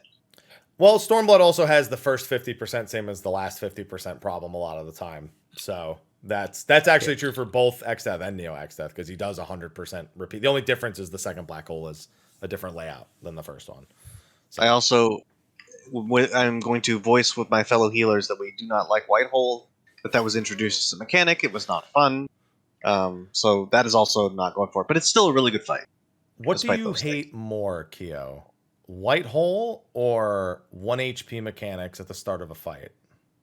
Definitely White Hole. Okay. 1 HP mechanics are satisfying to heal. You make health bar go up, gives you the little serotonin boost. But I mean, I remember God Kefka, people weren't, because aggro was still a thing during God Kefka, so healers were like, please save me. That's definitely true. But the worst feeling in the world is having to use a full GCD cure to heal someone like 50 HP to get their make just to the maximum. That's the worst ever. It just feels awful. That's right. We have Microcosmos now. That'll help. Yes. It does help. Helps a little bit. It helps when the 1 HP mechanic is a debuff like it is in P3S and not just actually reducing your HP by your actual HP amount. Well, with P4S, fortunately, you had plenty to heal, Kio, because that guy does not stop hitting everybody all the damn time. And even when he does, it's just moments before the dread of you taking more damage after the fact. So I'd imagine going into P4S was quite the experience for you guys at that point, on the high of already being done with the first 3 fights. Yeah. I don't think any of the raid-wide damage caught us off guard, per se. Like the sheer amount of damage he was doing, but the mechanics definitely did. Yeah. Penex and what? He's fast. Yeah, he's very, very quick with all of the mechanics that come at you real fast, and you have to react really fast. A lot of times you have to do a lot of movement in that short period. It's great. It's what we wanted, a very tight execution check, and very interesting mechanics we had to talk about a whole lot of the time sometimes. Like, we full stopped raid to talk about blood rakes and the cloak and sword at the very beginning for the tethers. Full stop for like good 5 minutes of discussion after we had a handful of polls. That was great. I'm really glad they had such a confusing mechanic right at the start. Kio said a whole 5 minutes, and all the groups that like were taking 15-minute breaks just between polls are like, oh, a whole 5 minutes. We don't take breaks. No, I can pick up on that. No, we it's a take banned word. Yeah. It actually got so long that we were getting irritated. We were still sitting there, right? I could feel the tension in people's voices because it took us so long to sort it. I actually think we sorted it really slow overall. But yeah, once we figured it out, I was like, okay, we got it. Go get some more data. See if the assumption's correct. Yeah, I think the way that we came to the conclusion was definitely not intended. We kind of brute forced it with data. I see that I get targeted by this. I get targeted by this. I have this buff. I live. Instead of actually breaking down the mechanic and finding out the interaction between the blood rake and the Clamus and the blood rake and the sword and the balloon, Kio was just like, I have a theory based on the data that I've looked at, and it worked. Yeah, yeah, it was very much brute forced. I mean, that's how you get through it the first time. I mean, you gotta figure it out at some point, whether that's through a careful, meticulous breakdown or just try this. Okay, good. I mean, you gotta get through it. That's gotta be one way or the other. Never underestimate trial and error. Yeah. one of them just requires more pulls, more data. The other one requires knowing Greek. So yeah. or Googling abilities before the tier starts. To find out what their definitions actually are. Yeah, if we What actually is it? What is a Googled- Clammus? Yeah, if we Googled Clammus, we wouldn't be where we were. Well, you'll be glad to know that I Googled Pinax because I needed to know if it was Pinax or Pinax, and I am proud to pronounce it is Pinax. Okay. What does it mean? It is a type of tablet. So each of the 4 arena spaces are tablets, essentially. Gotcha. Yeah. Oh, which is why when you stand in it now, it says like Yeah. lightning Pinax or whatever. That makes a lot of sense. Yeah, but when you're trying to describe how the mechanic works, you're like, yeah, when that Pinax erupts, this happens. It's not great. Okay. Yeah. Yeah. Yeah. Sly immediately taking a drink. He's like, They say that the MMO sort of, what's the word for it? Demographic is getting older, but I feel like our sense of humor is just getting younger and younger. yeah, the D's nuts jokes His really is. encapsulate that. Yeah. His is. Yeah. That's just a human thing. Yeah, I mean, think about it. That's a happy thing. No, That's no, a happy no. thing. Think about it. For thousands of years, when you see somebody nowadays draw a dick on something, you think about how immature that is. But look back thousands of years, they were putting dicks on statues and drawing dicks all the time. Human nature has never changed. People just, dicks end up in conversations, Sly. They don't have to. But they do. Exactly. Nothing has to happen. They're speaking truth. They don't have to. But they do. That's You're just the only one doing it right now, Happy. all I'm doing is you have a choice. We were talking about history, he's still talking about Greece. I'm talking about these Greek statues, Okay. just lines up. It's fine. Yeah. Sure. Anyway, Yeah. Pinax, great mechanic. That's a good payoff. I like that. Yeah. Oh man. That's a good one. Yeah. That one was one of those ones where it goes to show you that a normal mode mechanic is only a normal mode mechanic because of how fast or slow it is. Because it's really no different than it is on Savage. It's just, if anything, it's almost less involved because in normal there's coils and like other stuff happening during that first one. This one's just straight up, no, you have to be better at doing this exact mechanic that you already know from normal mode. Yeah, more or less.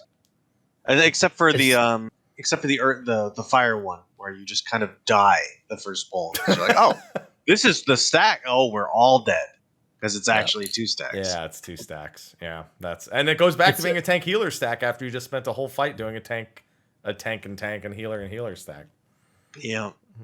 It's also one of those ones, I think this actually happened, where while the fire is resolving, you're like, I think someone said it. I wonder if this is 2 stacks, and it was. I think that was me. I think I don't know, me or Phantom. I think it was one of the 2 of us, but yeah. It's a good realization. But it's also because of the pacing of these fights just goes such a way that by the time you're done with the first Pinax, you're actually a pretty reasonable length through the door boss. By the time you're done with Blood Rakes and Pinax, I mean, you have the bursts to do next, but then it's just a mild change and then it repeats Pinax number 1. It's, again, the pacing is just nailed for this. It almost does. I know I said I like the 4.5 minute door boss, but it does kind of show the strength of a 7.5 minute boss that's just really, really hard on the harder side. Like, what if an ultimate fight was 8 minutes long? What does that start to look like? Just cram shit into an 8 minute fight. We all know that they can make some absolutely sadistic fights, and they're choosing not to. They are saving us. But even like, it's not just exclusive to this fight as well. Even Phoenix or Phoenix, whatever the hell you call it, is considerably faster. Like that fight just goes and goes and goes. So there was like that. The problem that I've had with a lot of the Shadowbringers fights is that the difficulty ramp across the fights doesn't get steep enough fast enough. But I think Phoenix actually bridged that gap correctly for the first time in a very long time. Like, it's easy to be disappointed in third fights because you know how good they can be. This one actually did it, and it was difficult and punishing enough, which means it feels rewarding when you actually get it down.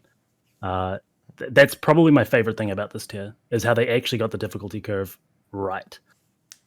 My favorite thing is not hearing tanks say they're bored and healers say they're bored. And that stays especially true again with the third and fourth encounter, because they're trying to get tanks involved in ways that are not as simple as being the target of a buster. That's true with 3's Heat of Condemnation. That's true with the other mechanics they throw out. And that's especially true with the fourth fight, where they just start, there's like, by the way, we have like 4 or 5 different types of tank busters. You have to know. You'll figure it out, but you'll fuck it up at some point. And that, I mean, the tank damage is pretty scary here. I mean, this one is probably the more traditional. This is tank swap, magic vuln. So people handle that the same way, but the tanks are just as equally involved with everything else. They're never watching the DPS or the healers do a mechanic. They're playing a very active role in every single part of it, and also positioning the boss, and also getting fucked up from auto attacks and the actual damage of the mechanic and everything like that. So I think for me that was the big thing, and that's true here. And then you have all these role-based mechanics that remind you are a tank, and that happens with the Balloon Burst as well, where you have, there's a few different interesting ways that we've seen this done at this point. But again, I'm a big fan of the involvement and the movement of something like Balloon Bursts. Did you guys end up doing standard? I only watched your part 2. Did you do standard spread into the converging, or did you do a keto spread and do anything fancy with that? We had means. We had an adjusted positions for orbs, and we would run through the boss and then rotate one to collect the second orb. So we had pairs. I think tank healer were all paired, and the DPS were paired. And they just run through and adjust rather than go like a lot of groups are just doing clockwise now. And we thought it would give more space. Yeah. So what you've described is in JP was known as a keto spread. It was used for, which fight is it? I can't remember which fight, but it was one of the final Shadowbringers fights where it's 4 DPS on one side, tank healers on the other, and then you just cross. That's what I think is the better strat. Anyway, I think that's better than the clock spots like converging and moving. And so, okay. That's what I wanted to know, if it was the adjusted ones. Okay, cool. We actually did that mechanic. We didn't know we did it correctly. There's one thing we just didn't know we had to do. That was acting tank, acting healer, and acting DPS. It just so happened that the way we solved it solves acting healer, acting tank, and acting DPS. That is just... That mechanic threw me for a loop, because acting DPS makes it sound like you are a DPS now, so you can't grab the DPS one. It was very misleading. So the fact that you didn't even pay attention to it was really good for you guys. Like, that's awesome. But when you do pay attention to it, it straight up lies to you. I didn't actually read the debuff. I think I did, but I don't remember what it said. But when something tells you you're acting as a DPS, the first thing that goes through your mind is like ethereal mimicry, right? Like, oh, I'm a DPS now. I should be avoiding things that are going to kill DPS. But nope, it was the other way around. See, what happened for us was I saw it, I read it, and I went, oh, shit. Well, then how the fuck do I do that? Because I was thinking, wait, that means I can't eat my own, but I have to eat another DPS's orb because I can't eat a tank orb. But then we just, like, tried it, and we're like, oh, we're fine. Okay, fuck it. I guess we just still pop the tank and healer orbs, I guess. Yeah, the key thing to realize if you didn't come into it with a correct assumption like that and just luck your way through it, I feel like, was noticing that in the chaos that debuffs were falling off when people took damage. Yeah. At least somebody at some point took an orb and their debuff disappeared. And if you caught that, it would lead to the solution very quickly. And that was really cool. I like the breadcrumbs left in like that, so you can sort of piece it together through looking at the chaos. That's been one of their big things, is trying to just slam debuffs with you and force you to kind of... You have to make reason out of them. That's especially going back to Gaia, with relativities and whatnot. It's a debuff dance. And this is kind of more like a micro debuff dance, because the elemental balloon debuff is whatever. It's just there to remind you that it's going to matter. But then the other one is there, and it's relatively quick to solve. But it's a lot of movement, it's a lot of damage, and then having to stand in a square when you just got used to not standing in a square is, it's what you have to do. I finally saw someone fail that. I didn't know it actually happened because I never saw somebody fail it. You just get a doom and die 5 seconds later. Oh. Yeah, if you stand in the wrong element, you survive for 5 seconds and then you die. Really? Huh. Yeah. I didn't know that. It dooms you. An uncleansable doom. So. Also, the way that Balloon Burst was handled was really telegraphed in normal mode. Yeah. Like it gave you the thrice come ruin. So it was really obvious that it was going to be 2 stacks coming into Yeah. Savage. Yeah. I think most groups would have clued onto that really quickly. Yeah, I was questioning it because normally those come ruins lower your damage. And I was like, I wonder if they're in Shadowbringers they're used as a failure designation of you failed once or you failed twice, don't fail again. Here it's a limiting factor. Outside of Shadowkeeper, Shadowkeeper did have the non-damage down ones for things like Voidgate. So that was the iteration that they brought across for this fight. Yeah, that was still a don't fuck up, but it was a you're not going to lower your damage. Fuck up, don't fuck up. Yeah. I was thinking mostly DRS. Yes. Because DRS is the you fuck up and you're just, it's bad news. Yeah. But that was good. I was glad to see it because I think that's actually a very healthy way of communicating to the player of kind of what the intended method is. And so now that I've seen it used, I'm convinced that we'll see it a lot more in the future. So we had that. We had and then Gaia does the same thing, I guess. Yeah, where she also is teaching you not to get hit by too many things during relativities. So yeah, I guess there is that as well. So you get through that. You get through the bursts. You get the second part of Blood Rakes. I'd have to assume you kind of followed a similar plan for the second Blood Rakes. The second Blood Rakes is weird because they give you a much better indicator of who's doing what, kind of, almost, if that makes sense. Yeah. If you're doing the tethers first, you're doing the tether second, and if you're not, and then if you're the tower, it's just whoever gets selected by the tower is not responsible for shit, basically. Yeah, we sorted that pretty quick, especially because you do the tethers on the selection set, so it's very obvious. Yeah, and then it's just a race for the final Pnax. It's really like the world race for that was literally just can you consistently execute Pnax, because that was the hardest consistent execution check, and we knew as much, and we cleaned it up pretty fast, so I'm pretty happy with it. I'm liking what I'm seeing out of revised Pnax strats now. Apparently going between water and fire every time is becoming standard. Because it's just the most solvable regardless of what you get, and it's uptime, obviously, for the entire thing. So that's becoming standard. So I think it's going to help a lot with that, because it's unbelievably safe. Yeah, we YOLO'd from start to finish. Everyone, where your melee's complaining the whole fucking time, where your melee's like, this fucking sucks. The thunder is so fucking stupid the whole time. This is exactly why we bring triple ranged. We thought about bringing triple range for this reason, and then Whoops is like, nah, Dragoon's pretty cool. I'll play that. And I'm like, all right, I'll play Bard. And then the whole fourth fight, he's like, this fucking, I hate this. This is stupid. Why would they? Who thought this was a good idea? I mean, the spread mechanics in 3 that we anticipated were going to be there, the spread mechanics in 4 that we knew were going to be there, it's pretty, those sorts of things are just going to cause a couple of extra wipes, right? And that's a large part of the reason that we just brought an extra caster. I wanted to go. Knowing that melee would do more damage, yeah.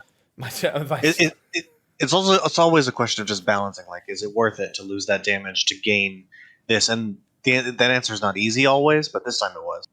They were close enough. It was fine. Also, the damage is less likely to matter on the first tier expansion. Yeah, because if we had gone triple range, it would have been. I mean, I guess I could have played Black Mage. It wouldn't have been a good idea. But Sfia's. I've seen it. The look on Sfia's face was like, yeah, that probably wasn't a great idea. You Black Mage for that other group. You Black Mage for Ultimates. Yeah, but it wasn't that great. Yeah, but Black Mage is easier now. Can I do Paradox rotation in Pnax? No. Okay, Sfia's like, no, never mind. Now you can't play Black Mage anymore. The fucking Paradox rotation. Listen, Paradox is great, just not that much. Okay.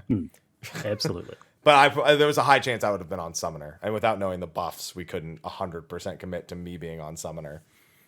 Yeah. Even though I was going to be playing Fizz range anyway, so I guess it wouldn't have made a difference. Anyway, you get through that encounter. Pretty tight DPS check for part 1. Pretty normal. I think we haven't had that many door bosses in recent years, but thinking back to Titan from the previous expansion, he didn't have a door boss, but everyone pretty much treated his first phase health bar like it was a door boss. If you weren't at 69%, they were like, all right, maybe we crit RNG into this. And that was essentially the concession. Was that our first 50% boss? Yes, it was. I thought it was going to be 60%. Everyone it probably phases at 60%, right? And then they're like, nope. Yeah, our first messy time seeing it, we're like, maybe 55. But yeah, what did you guys think of the check? Because we never like struggled with it. It was just like an execution thing. I think that's what it was too. I think it was again Thunder. It was Thunder. It was literally Thunder Pnax. How did Thunder Pnax go? Did somebody get clipped? Did somebody die? Did we play it safe? Did we pop? I think buff alignment was probably the bigger thing for it because in the fourth fight, every 2 minute comes up at the worst possible fucking time. And the fight is such a short length that adjustments you're able to do them in the first phase. You are able to kind of freely adjust in phase 1, but they still really sucked. A lot of people, it's a big thing. 2 minutes really suck to adjust for a lot of jobs right now. Like Dragoon is like, okay, I guess I'll just miss everything on my buffs. That's fine. Whatever. I didn't need that life window. The interesting thing actually about the third and fourth fight, particularly part 2 of the fourth fight, is that right when you get to the part where the boss is spamming AoEs and is going to enrage, that's when 2 minutes come up. So that last % goes down real quick. Fast. So I've seen lots of groups that I'm like, no, there's no way they kill this. But then all the buffs go up and everyone starts nuking and boss just dies. It just falls over. That was our P4S kill. That was ours. Yep. 2 minutes are very powerful right now. Do you know how many groups, or if many groups, are having clean enrages on that P1? Like nobody dies, nobody damage downs, and they don't make the check. I've seen a few. I think most people's first clean all the way through are not making it, and then the comfort kicks in. You know, they've practiced it enough, and then it eases in and it comes more consistent. I think our killing lockout, we had a death going into the P1 Enrage, and we beat it like with all 3 autos to spare. So I think it is just a nerve check thing. Yeah, I agree. I don't think the check is that. We didn't feel like it was that difficult, so I'm not surprised that everybody else was like, yeah, it's pretty. Wait, right. The world first group didn't think it was difficult? Guess that means it's not. Well, I mean, I know. I'm just giving him shit. I know what he means. It's a joke. Quite often going through it really quickly means that you don't get that comfort. So you don't have the full G City uptime. You do not have good strats. So people are hating themselves and crying while you do these mechanics. So then you get to the end and you're realizing that, we're losing a lot of uptime, those sorts of things. But even with all that jank, it still was pretty comfortable. So that's more of what he's speaking to there. No, I know. That's for that's not an everybody explanation else. for you. That's for everybody else watching. I know. And then you get to phase 2, which I love this phase 2. I've gone back and thought about it more, and while I think it's less of an execution, it's a prog fight. That's what I call it. It's a prog fight, and I think that's probably the healthiest design. When a fight's fun to prog and not a pain to reclear, you have a healthy raid tier. That's how I feel, and most of the fights this tier encapsulate that, in my opinion. This one, I think, encapsulates it better than phase 1. Because this is a giant mystery puzzle solving of just showing mechanics, hiding mechanics, doing mechanics. Do you remember? Every mechanic is relativity, essentially. Is the way I would think about it.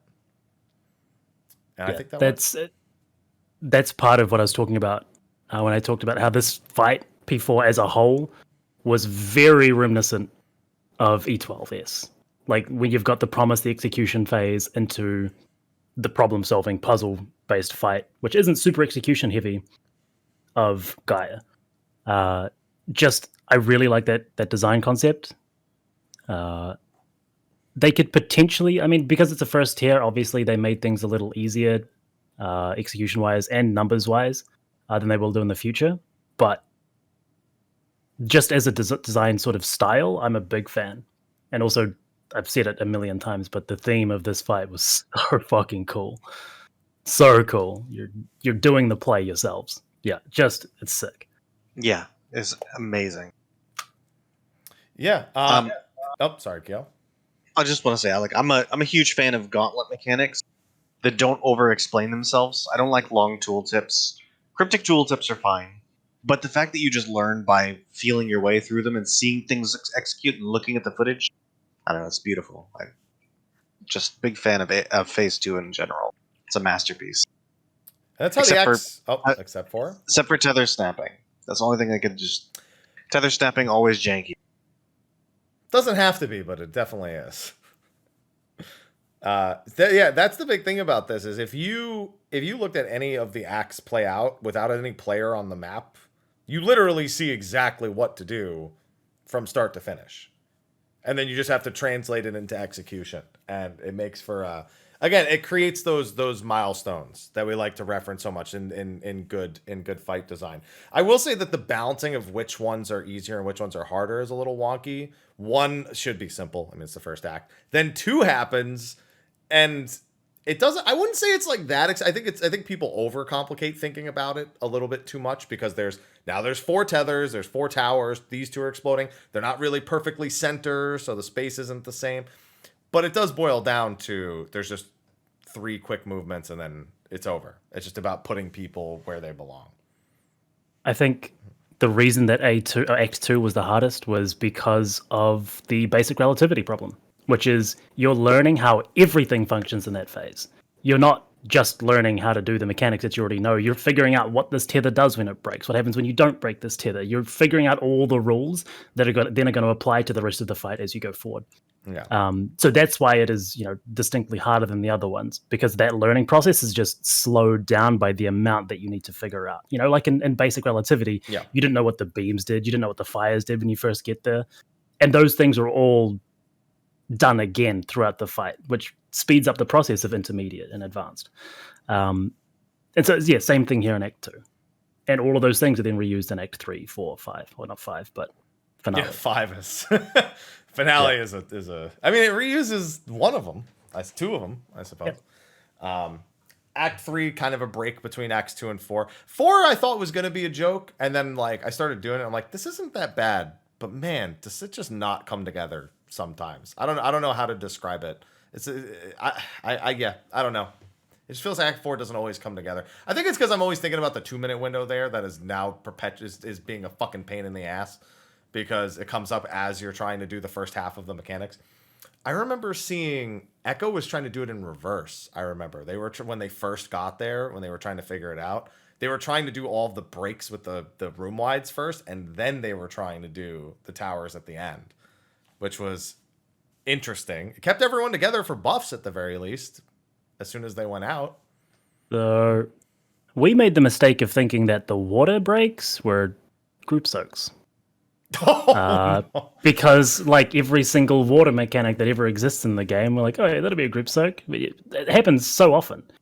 When you see a big water circle on someone, typically you need more than one person in it. And we saw multiple people in it live, and it wasn't until we looked at examples of one person in it and 4 people in it, they took the same damage. We're like, oh, this phase is really easy now. Yeah. So that one took us a lot longer than it should have. But again, that's the same problem as Act 2, actually figuring out what those pieces are. Yeah. Which is the beauty of these sort of fights, right? The puzzle fights. It's about getting all those pieces and figuring out exactly how they work. Yeah. You know what's funny? I saw the AoE and I was like, that's the same one as P2S. I'm not fucking going. That's the same exact animation from P2S. I'm going no fucking where near. That's the Avarice, the 2 people that go away. Oh, yeah. And I was like, nope, I'm fucking out. Not a remote chance in hell. Oh man. Yeah, and then the finale, I suppose, is really simple. It's awkwardly simple, but this fight kind of puts the pressure on. It winds down, but it keeps the pressure on the entire time, because by the time you do get to finale, it's a perfect case of how shaky are your hands at this point. Because it's such finale. Is it really that bad? Yeah. Is it really that bad? Yeah.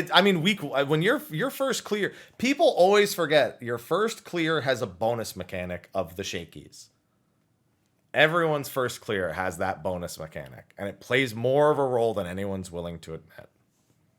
So you say that finale was really easy, but I guarantee you had more than one wipe to someone being in the wrong spot. Yes, in me too. At least 2.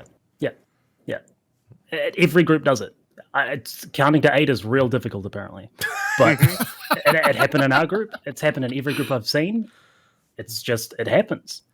But the thing that I like most about finale and curtain call afterwards is that it plays so well into the story that the fight is telling. That is the literally everybody one by one doing their part. The finale, finishing out the act, the play, and then curtain call, stepping up and taking a bow as you do in a curtain call. It's just whoever made this fight is a fucking genius. And I want them to make every single fight from now on, because it feels like as immersive and as real, like just raw as Coils did. Like nothing has had that same sort of atmosphere about it, right? Except for this fight. God, it's so good. Yeah, I agree. One interesting thing that I've already started seeing with this account, there's a couple of things. Act 2, there is Dark Knight God Mode strat, where a Dark Knight breaks their fire tether alone and everyone else stacks with the other one. And then one DPS goes with the Dark Knight, gets TBN'd, and they do a 2-stack so that you can keep everyone else together. There's also uptime strat. There is a safe spot where melees can keep hitting the boss while you do the fire breaks. I think most people probably noticed that, but there's a mentality. You mentioned those tether breaks earlier, and this I actually wanted to bring up a few times, because the tether breaks are awkward. Because while it's red, it's basically starting a countdown to tell you it's going to break. But people see it not breaking and they go, and then they start running further away, whereas you're already at the distance you need to be. And that leads to a lot of people kind of playing overly safe or overly dangerous, one way or the other, depending on how they're interpreting. Because you have melees that step out of range to break it, and they're like, okay, it's broken, I'm going back in, but it's not broken. And then and then they're like, I need to go back out. Okay, guys, we don't have time. And it's a wipe. Thank you. Usually they teach you those sorts of things, and they did kind of in this fight, but not very well. The way that the fight teaches you that is the way that the boss tethers all the mechanics when it shows the order that things are going to resolve in. And that's the time that you need to be out, having broken your tether, to go back in. But it's making that correlation is pretty... Not many people would pick that up, particularly not in Prague or their first clear. Do you both think it would be easier or harder if they instantly snapped? Because we made advantage of the long snaps to have people move out, like we knew how long it was going to take to snap. So we could send people out while the previous one was still not, or just like breaking at that moment. I think this is easier if we were more used to it, the current version. Because right now it's just, this is the first time we've seen like a countdown tether kind of thing. And if people were more familiar with it, I think that we would have executed a lot more consistently. It was very nice that when like two people went to break at the same time, both the tethers changed color, you could easily be like, oh no, and run back in and save it. That was very cool. Yeah, that was another reason why too as well. Speaking of which, that takes us to Curtain Call, which is one of my favorite enrage sequences that we have. I consider Worm's Lament an enrage sequence, the final one. This is a much more, I'd say, intense finale in terms of like Worm's Lament's probably more difficult to execute, but you don't really feel like it's an enrage mechanic because afterwards you get this giant downtime to actually finish the fight. Curtain Call lines up all the way to the very end of being how you handle the enrage. And this is so much better than Baby Raging, Neo X Death, or just getting a shit ton of AoEs and Terminal Relativity. As Sfia has said, agency. You are responsible for making sure the enrage executes properly. Yep. And it's not one person's responsibility. It's not your healers keeping you alive while you all push DPS buttons. It's everybody has to do their part. And it works out. Have you seen Uptime Curtain Call? Is that the one where you tank LB? Yes, it is. Disgusting. Yeah, you can tank LB and hyper. It's actually no. It's my chat called it Uptime Dogs from E10S, where you just all stand in the middle and hypermit the cleave, so you don't have to leave for the the way you have to line up along the wall with the orbs in E10S. Right. Yeah. No, they just hypermit that, so they didn't get a damage down. Yeah, that's this. Yeah, tank LB Curtain Call. It's uptime for somebody, just not the tank. Well, we learned that you don't actually even need to leave the boss's range to break your tether. If the boss is dead center, you can be max melee, still hit the boss, and your tether will break as long as you don't use a gap closer. But, that's going to be a thing now. I think that's going to catch on. I really don't. I mean, it's not good for damage, and the damage check in there it's lighter than the door boss, but it's not trivial. So I don't know. Throwing away melee LB just to do that is a huge waste, in my opinion. I think a lot of things are a huge waste. That doesn't stop people from doing it. I thought knockback mirrors were terrible for the party finder for Shiva. And that was all anyone was trying to do. Like, about 50% of the time we lose 3 people. We should probably keep doing this. Seems like a good plan. Loud exhale. And with that, we come to the oh, I heard myself feeding through a mic.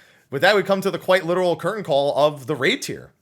That's it. You get through that. You get through Ultimate Impulse. One thing, as Sfia made mention of, you get your 2 minutes at the very end. This is stressful to me. So the encounter length is 8 minutes, 27 seconds, according to FF logs. If you delay your 2s by even 1 GCD at any point in the fight, you basically end the fight with 10 seconds of 2s left. And that is stressful when you're at the very end just wanting to kill the boss. I don't know if I like that or not. Having my 2s be right at the end right like that. Yeah, I mean, it's good for week 1, so it means that good players rewarded. And as we get more gear and that encounter duration gets cut to 8 minutes, all of a sudden you have just a ton of leeway for your 2s. And delaying will not be punished. I think it's good. I would have maybe liked to have seen like a 45, because right now Leylines is just fucked. Because it's a 30-second 2 minute, so like that sort of thing is just obviously not planned around. Yeah. But yeah, it's a problem that goes away with gear.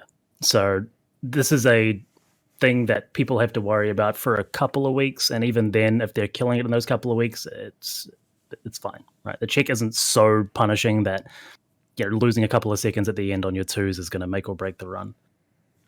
It's more about the consistency throughout.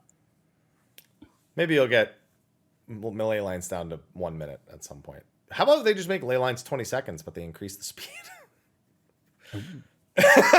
Sfia's like, Although I'm sure you'll miss the between the lines at some point, having 30 seconds of between the lines at some point. Maybe not with 2 triple casts, huh? And paradox. No, probably not. No. Yeah, there's some disgusting things you can do in Act 4. Sorry, Act 2 with Well, I mean, with you Black just do Mage it because on of Black Mage with all the fucking Yeah. instants they have now. Yep. Insane. It's yeah. It was pretty easy to prog this tier on Black Mage for sure. Easiest tier so far in terms of just because you have so many more tools now. I want to proc on Black Mage. The team really doesn't want me to proc on Black Mage. Getting buffed? Mostly because Whoops wants to play Dragoon and not Machinist. And he doesn't want to play Bard. So that's fine. Anyway, with that, we come to the end of Asphodelos Savage, our first raid tier of Endwalker, and a very high note to start. Now, there's a couple of things that still have to be considered for the following raid tiers that we already know about.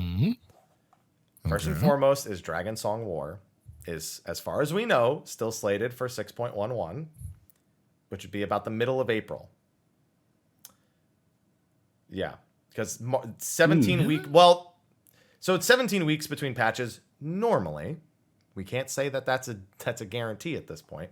That would put 6.1 on the last Tuesday of March if they were to keep that schedule, which I don't think they will. Add 2 weeks, you've got Dragon Song War.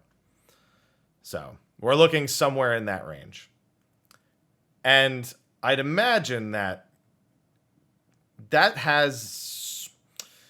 not a sprint. Well, it isn't for most people. Who knows with TPS at this point after T? It could be a fucking sprint for all we know. What was it, like 4 days before anyone else killed it or some shit? I think that was a bit of an anomaly. It was a lot of fortuitous situations which led to that kind of a gap there. We'll see. We shall see. I'd assume that as soon as Savage was done and everyone was rested, that the discussion of how Ultimate is going to be planned out is already happening between the team, given that it has to be thought of well in advance. Yeah, I don't think we've actually had that conversation yet. It's something we need to do. I know that there are potential availability issues. So yeah. We do know that everybody wants to, so it's just a question of logistics and making sure everyone can do. But yeah, it's most of the time with this stuff, it's individual, right? Like if there's a will, usually there's a way, but it's up to each person individually. Well, hopefully all the plans work out as usual.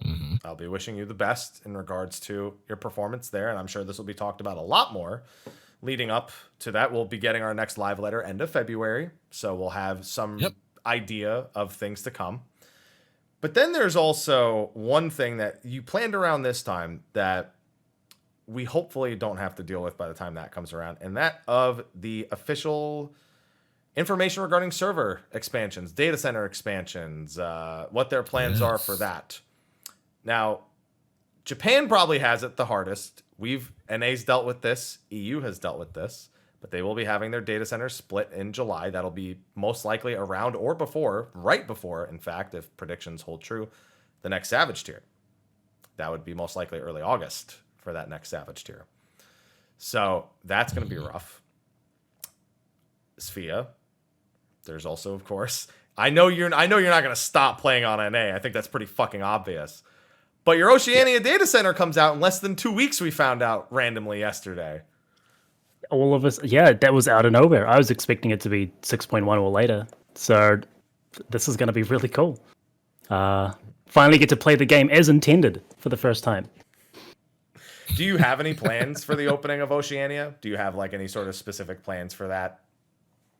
There was talks with a bunch of people a while ago about just having like a casual secondary raid group that would just go and do stuff with, but there hasn't been any communication there for a while. But outside of that, I'll put alts there and just hang out. That'll be good. Cool. Then we also have the confirmation that NA is getting 8 new servers over the next year and a half. Thank you, global semiconductor shortage. Yeah, I mean that's what it. I think a lot of people were hoping that this announcement was going to suddenly be like, by the way, the servers, like, we're going to have this all solved in like, a month or two, and then they're just like, no. Realistically, no. No. Anybody who thought that was like, really? There's a lot of people, man. I mean, even Yoshi P makes mention of in the post about like the hyper toxicity that has been around, especially actually apparently in the JP community. There's been a high amount of toxicity directly towards the devs, which is, I think we all expect. We don't expect Japan to not have toxic people, but it's been a particular topic as of late. Just harassing devs. So like things like this, people take really seriously. Sly. Major. They said something about giving us a roadmap soon, right? Yeah. So we shouldn't have been expecting anything more than a roadmap. Yeah. Right. So we got more than we could have asked for already from the devs in terms of communication regarding the data center stuff. And I think they've been more than clear historically about the fact that this shit is just way too hard to get their hands on. And that it's just taking much longer. So I feel like they've definitely already tempered our expectations. So if you're still disappointed, that's on you.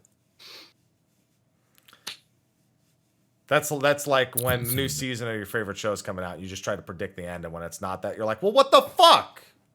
Yeah. Pretty much the equivalent of that. And hopefully the devs are hearing as many good voices as they are bad. Because Yoshi P says that he has tough skin. He's like, I can deal with it, but not everyone is built like me. So I don't want my devs to be subjected to, like, they try to play the game casually and people just harass them and tell them they're not doing good enough and stuff like that. So hopefully the devs hear the good voices. We had the same discussion with, what was the last time we had this? Oh, with, I guess when Asmon started playing and everyone was blaming him for everything. We had a similar discussion back then. Well, with the congestion stuff, which is what most people are upset about at the moment. Yeah. The OC data center will alleviate some of that. There's going to be portions of populations moving from North America and from Japanese data centers to this new one. So there will be a small effect. How big that is yet to be seen, but it's not as if this is going to do nothing for you. Right. Honestly, the biggest buff right now has been Monster Hunter Rise coming out because the fucking Gilgamesh queue shot down like 75% since Monster Hunter Rise came out on PC. Literally went from 3,000 at like peak hours to like 600 at peak hours. Thank fucking God for that. Thank you, hunters. There's never going to be a busier time than expansion launch too. Yeah. So just as we drift further away from the Endwalker launch, even with patches that come out, it won't be the same crazy degree of queues as we had during the expansion launch, at least not until the next expansion. So It should chill out a little bit. And by then, we have 8 additional servers on North America. JP's been split to handle the congestion better. EU's getting, I think they said they were getting 4 worlds on the 2 on each of the existing ones, and then another data center on top of that with 8 more. So they're holding nothing back. They just are stopped by supply chain at this point. So I just I'm glad to see. And for people wondering if they're going to do cloud servers, they said they tried and they're like, this isn't, the technology's not there yet. I think they said the issues were they couldn't save data quick enough because 14 saves data at twice the rate of most MMOs, and that there was an innate ping on top of 14's innate ping that they deemed was unacceptable or something in that capacity. So they're trying, man. They just want people to play the game. That's it. Sales are going to come up again. I mean, I figured they literally say like, listen, we're opening a data center. It'd be pretty weird if we didn't sell the game after we opened the data center, right? Right. That wouldn't really make a whole lot of sense. So that's going to be resuming. Free trial is not going to be resuming immediately, but they're going to tentatively consider that back up. So things are normalizing. We're getting to the point where we can calm down. And everyone can play and enjoy and get their story done. I don't have to fucking redact everything I say from every fucking media outlet that I'm We're on. past that point. We're anyway, not, so- Sly. Every time I think I'm past it, it comes back. No, we're past that point. The moratorium has ended, I think. I'm glad you think I want to so. say I want to say yes, but I don't know. But yeah, I'm really looking forward to all this, to DC travel in 6.1x. That's what I'm really, really looking forward to. Yes. Just And they also I wanna do finally things. said the most important thing, Sly. They said, other than their social restrictions that they're adding, you can do whatever you want. They've been very vague about that up to this point, even though they had pretty much said, yeah, you'll be able to do duties with your friends. Like, what if they don't mean raids? What if I can't do it? No, you can fucking, he even says, if you can communicate, you can even do cross data center statics if you wanted to. You can do whatever you want. Just play the game. That's it. That was the most important thing they clarified. I think the biggest thing that most people would be disappointed in, particularly from North America, is that it is only the regional one that's happening right now, and the worldwide isn't. So there will be no Mana DC Tuesdays for your free party finder clears. But we'll just have to make do. Yeah, Do you think that's actually gonna happen? Do you think people are either absolutely. 100% yes. What if they're just like JP only, and then they just fucking boot your ass? That's what I was expecting. The resurgence of JP only. Yeah. If they That's get not gonna corrupted too stop. much by it. That's not going to stop us. We're going to be over there in droves. Aloha. Just you wait. Well, I mean, yeah, but they like you already. How the They'll fuck take up you. They're like, Sfia's fine, Yeah. but everybody else just back off. That's it. I'm also just not even thinking that. I'm thinking about even when we just get within the region, does everyone end up coming to Aether? Do you think that ends up happening? Maybe. It's a possibility. Yeah. I don't know. I think the other PF scenes are healthy enough that doesn't happen. Maybe Crystal. Maybe Crystal comes over. Crystal's probably coming over. Crystal's okay health-wise. Yeah. Not Primal's your all right. turn. Primal's all right. Come here. Yeah, Come on. it's You okay. want to be on the show? Here. No. Come here. Oh, there you go. Oh. Okay, there you go. Now you can be on Big the show. kitty. That is a big kitty. He's very big. Mm. Yeah, no, he's not a kitty. Look at it. He is the Chungus. He's Definitely a kitty. Chungus. No, he's 8 years old and he's like 18 pounds. Nothing about him is a kitty. The other cat, the cat that's not in here, is a kitty. Oh, watch. Oh, he just kicked off my leg and fucking scratched me. Son of a bitch. Oof. Yeah, his hind legs are very sharp right now. All right. Well, with that, I gotta end the show before my fucking cats drive me crazy. Oh yeah, that's it. There you go. Just eat her food. That's fine, you fat ass. All right. So with that, we can wrap up the show, I think. Listen, look at him. That's not his food. He's just, hey, stop. He's not gonna stop. stop. Yeah, he's not stopping. She'll eat Can't his, stop him. she'll eat his food No. later. That's fine. She'll eat his food later. They'll equal out. I promise. Anyway, thank you for putting up with the technical difficulties today. We ran a little late because of it, but appreciate our guests and everyone in the chat for sticking through. I will fix that, and we'll hopefully have what is a solid show on the YubTubs in the near future. But thank you again, you two, for joining us, for spending your time on a Friday to discuss Savage. I know you guys did something similar last week, so appreciate you coming back to do it again. We were always happy to be here. Thank you so much for inviting I'm us. happy, and I'm Fly. here. Thank you so much for. It's got to end sometime, man. It really does. What do you hate more, that or time stop? They're probably right on par with each other in terms of the I'm sick of this bit. Yeah. All right. It's okay. It's all right. Anyway, thank you again. Why don't you tell everyone where they can find you at? Kio, where can everyone find you at first? Probably twitter.com/ it's like _Kionu_. Fortunately.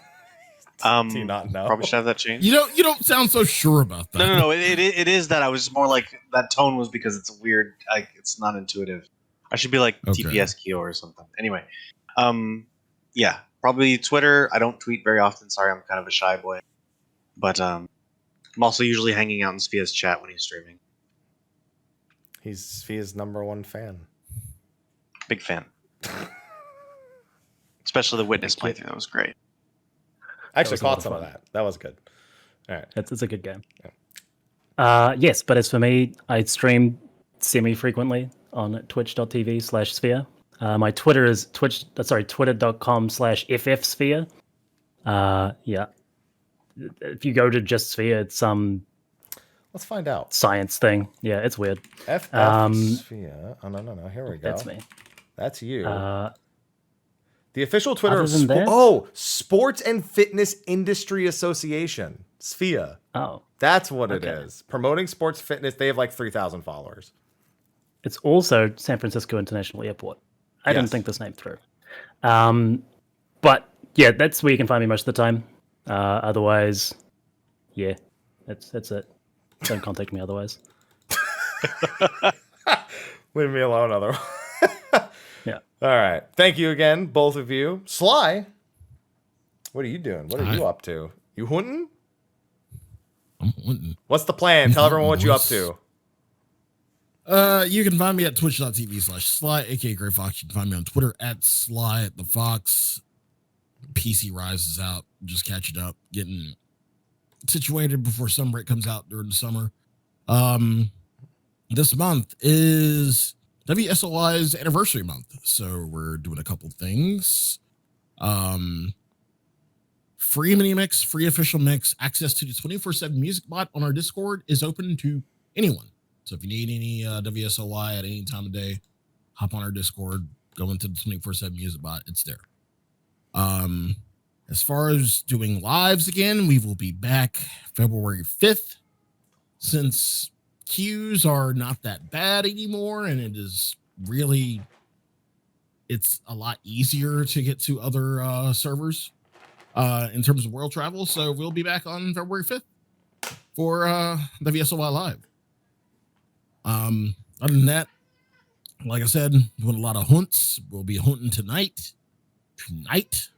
So if you have Mod Hunt and Rise on PC, you're more than welcome to join us. Catch up. Has been hunting too. He's Yeah, it been sounds doing like my hunts. cat's hunting me right now. That's what it's. My palicos are trying to kill me, and then the other one. Look, now the other one's eating. See, they're just. I'm literally like cat central right now. I literally cannot. Stop. Hey, no, stop. There you go. Throw him a treat. God. This is him nonstop. Anyway, I'm Mr. Happy. You can find me, Mr. Happy127, Twitter, Twitch, whatever. All the, please Google it. I don't fucking know. Anyway, I'm on platforms I don't even use anymore, so I just can't even remember them all. I'm just cranking shit out. Finally taking a bit of a break to hunt. I got to get my monk build done. I need my Akuma outfit. I need the high ninja sword, and I just punch shit. I don't even use the sword. That's it. It's just, they don't want to give me Tonfas and Monster Hunter. This is what I have to do. I have to make my own fist build. Aloha, go. Should have played Frontier. No, it's canceled. I can't play it anymore. I don't want to play it anyway. I didn't want to. Well, No. not exactly. I know. I know. You don't have to say it. Anyway, so the fucking copy pasta with the fucking sphere face, the Ozma Sfia. It's so good. Yeah, you can find me doing one of those things. We've got a lot of stuff coming up. Pokemon Legends Arceus is coming up soon. Playing Rise right now. 6.08 balance changes. I've got a few other 14 videos in the docket for YouTube as well. Then in the next couple months, I mean, there's Lost Ark, there's Elden Ring, there's Strangers of Paradise, there's stuff I'm not even gonna get to play. There's like Forbidden West and Final Fantasy 6 Pixel Remaster and Forspokens in May and Things. It's a good thing 14 is not doing any updates for the next couple months. I can do the shit I need to do. Go get it. Anyway, and we'll be A-okay. Yes, chaos. On that note, thank you everyone for joining us. I'll fix this up and get it into a postable state, hopefully, for YouTube, and that'll be up as soon as possible. Thank you to everyone. We're going to go into a very short post show because we ran a little bit late, and we will see you. I have something planned for next week's live, but I need to see if I can get guests for it. Okay? I have like 3 shows planned. All right, perfect. Anyway, Great. with that, we'll see you next time. And until then, take care. See you next time.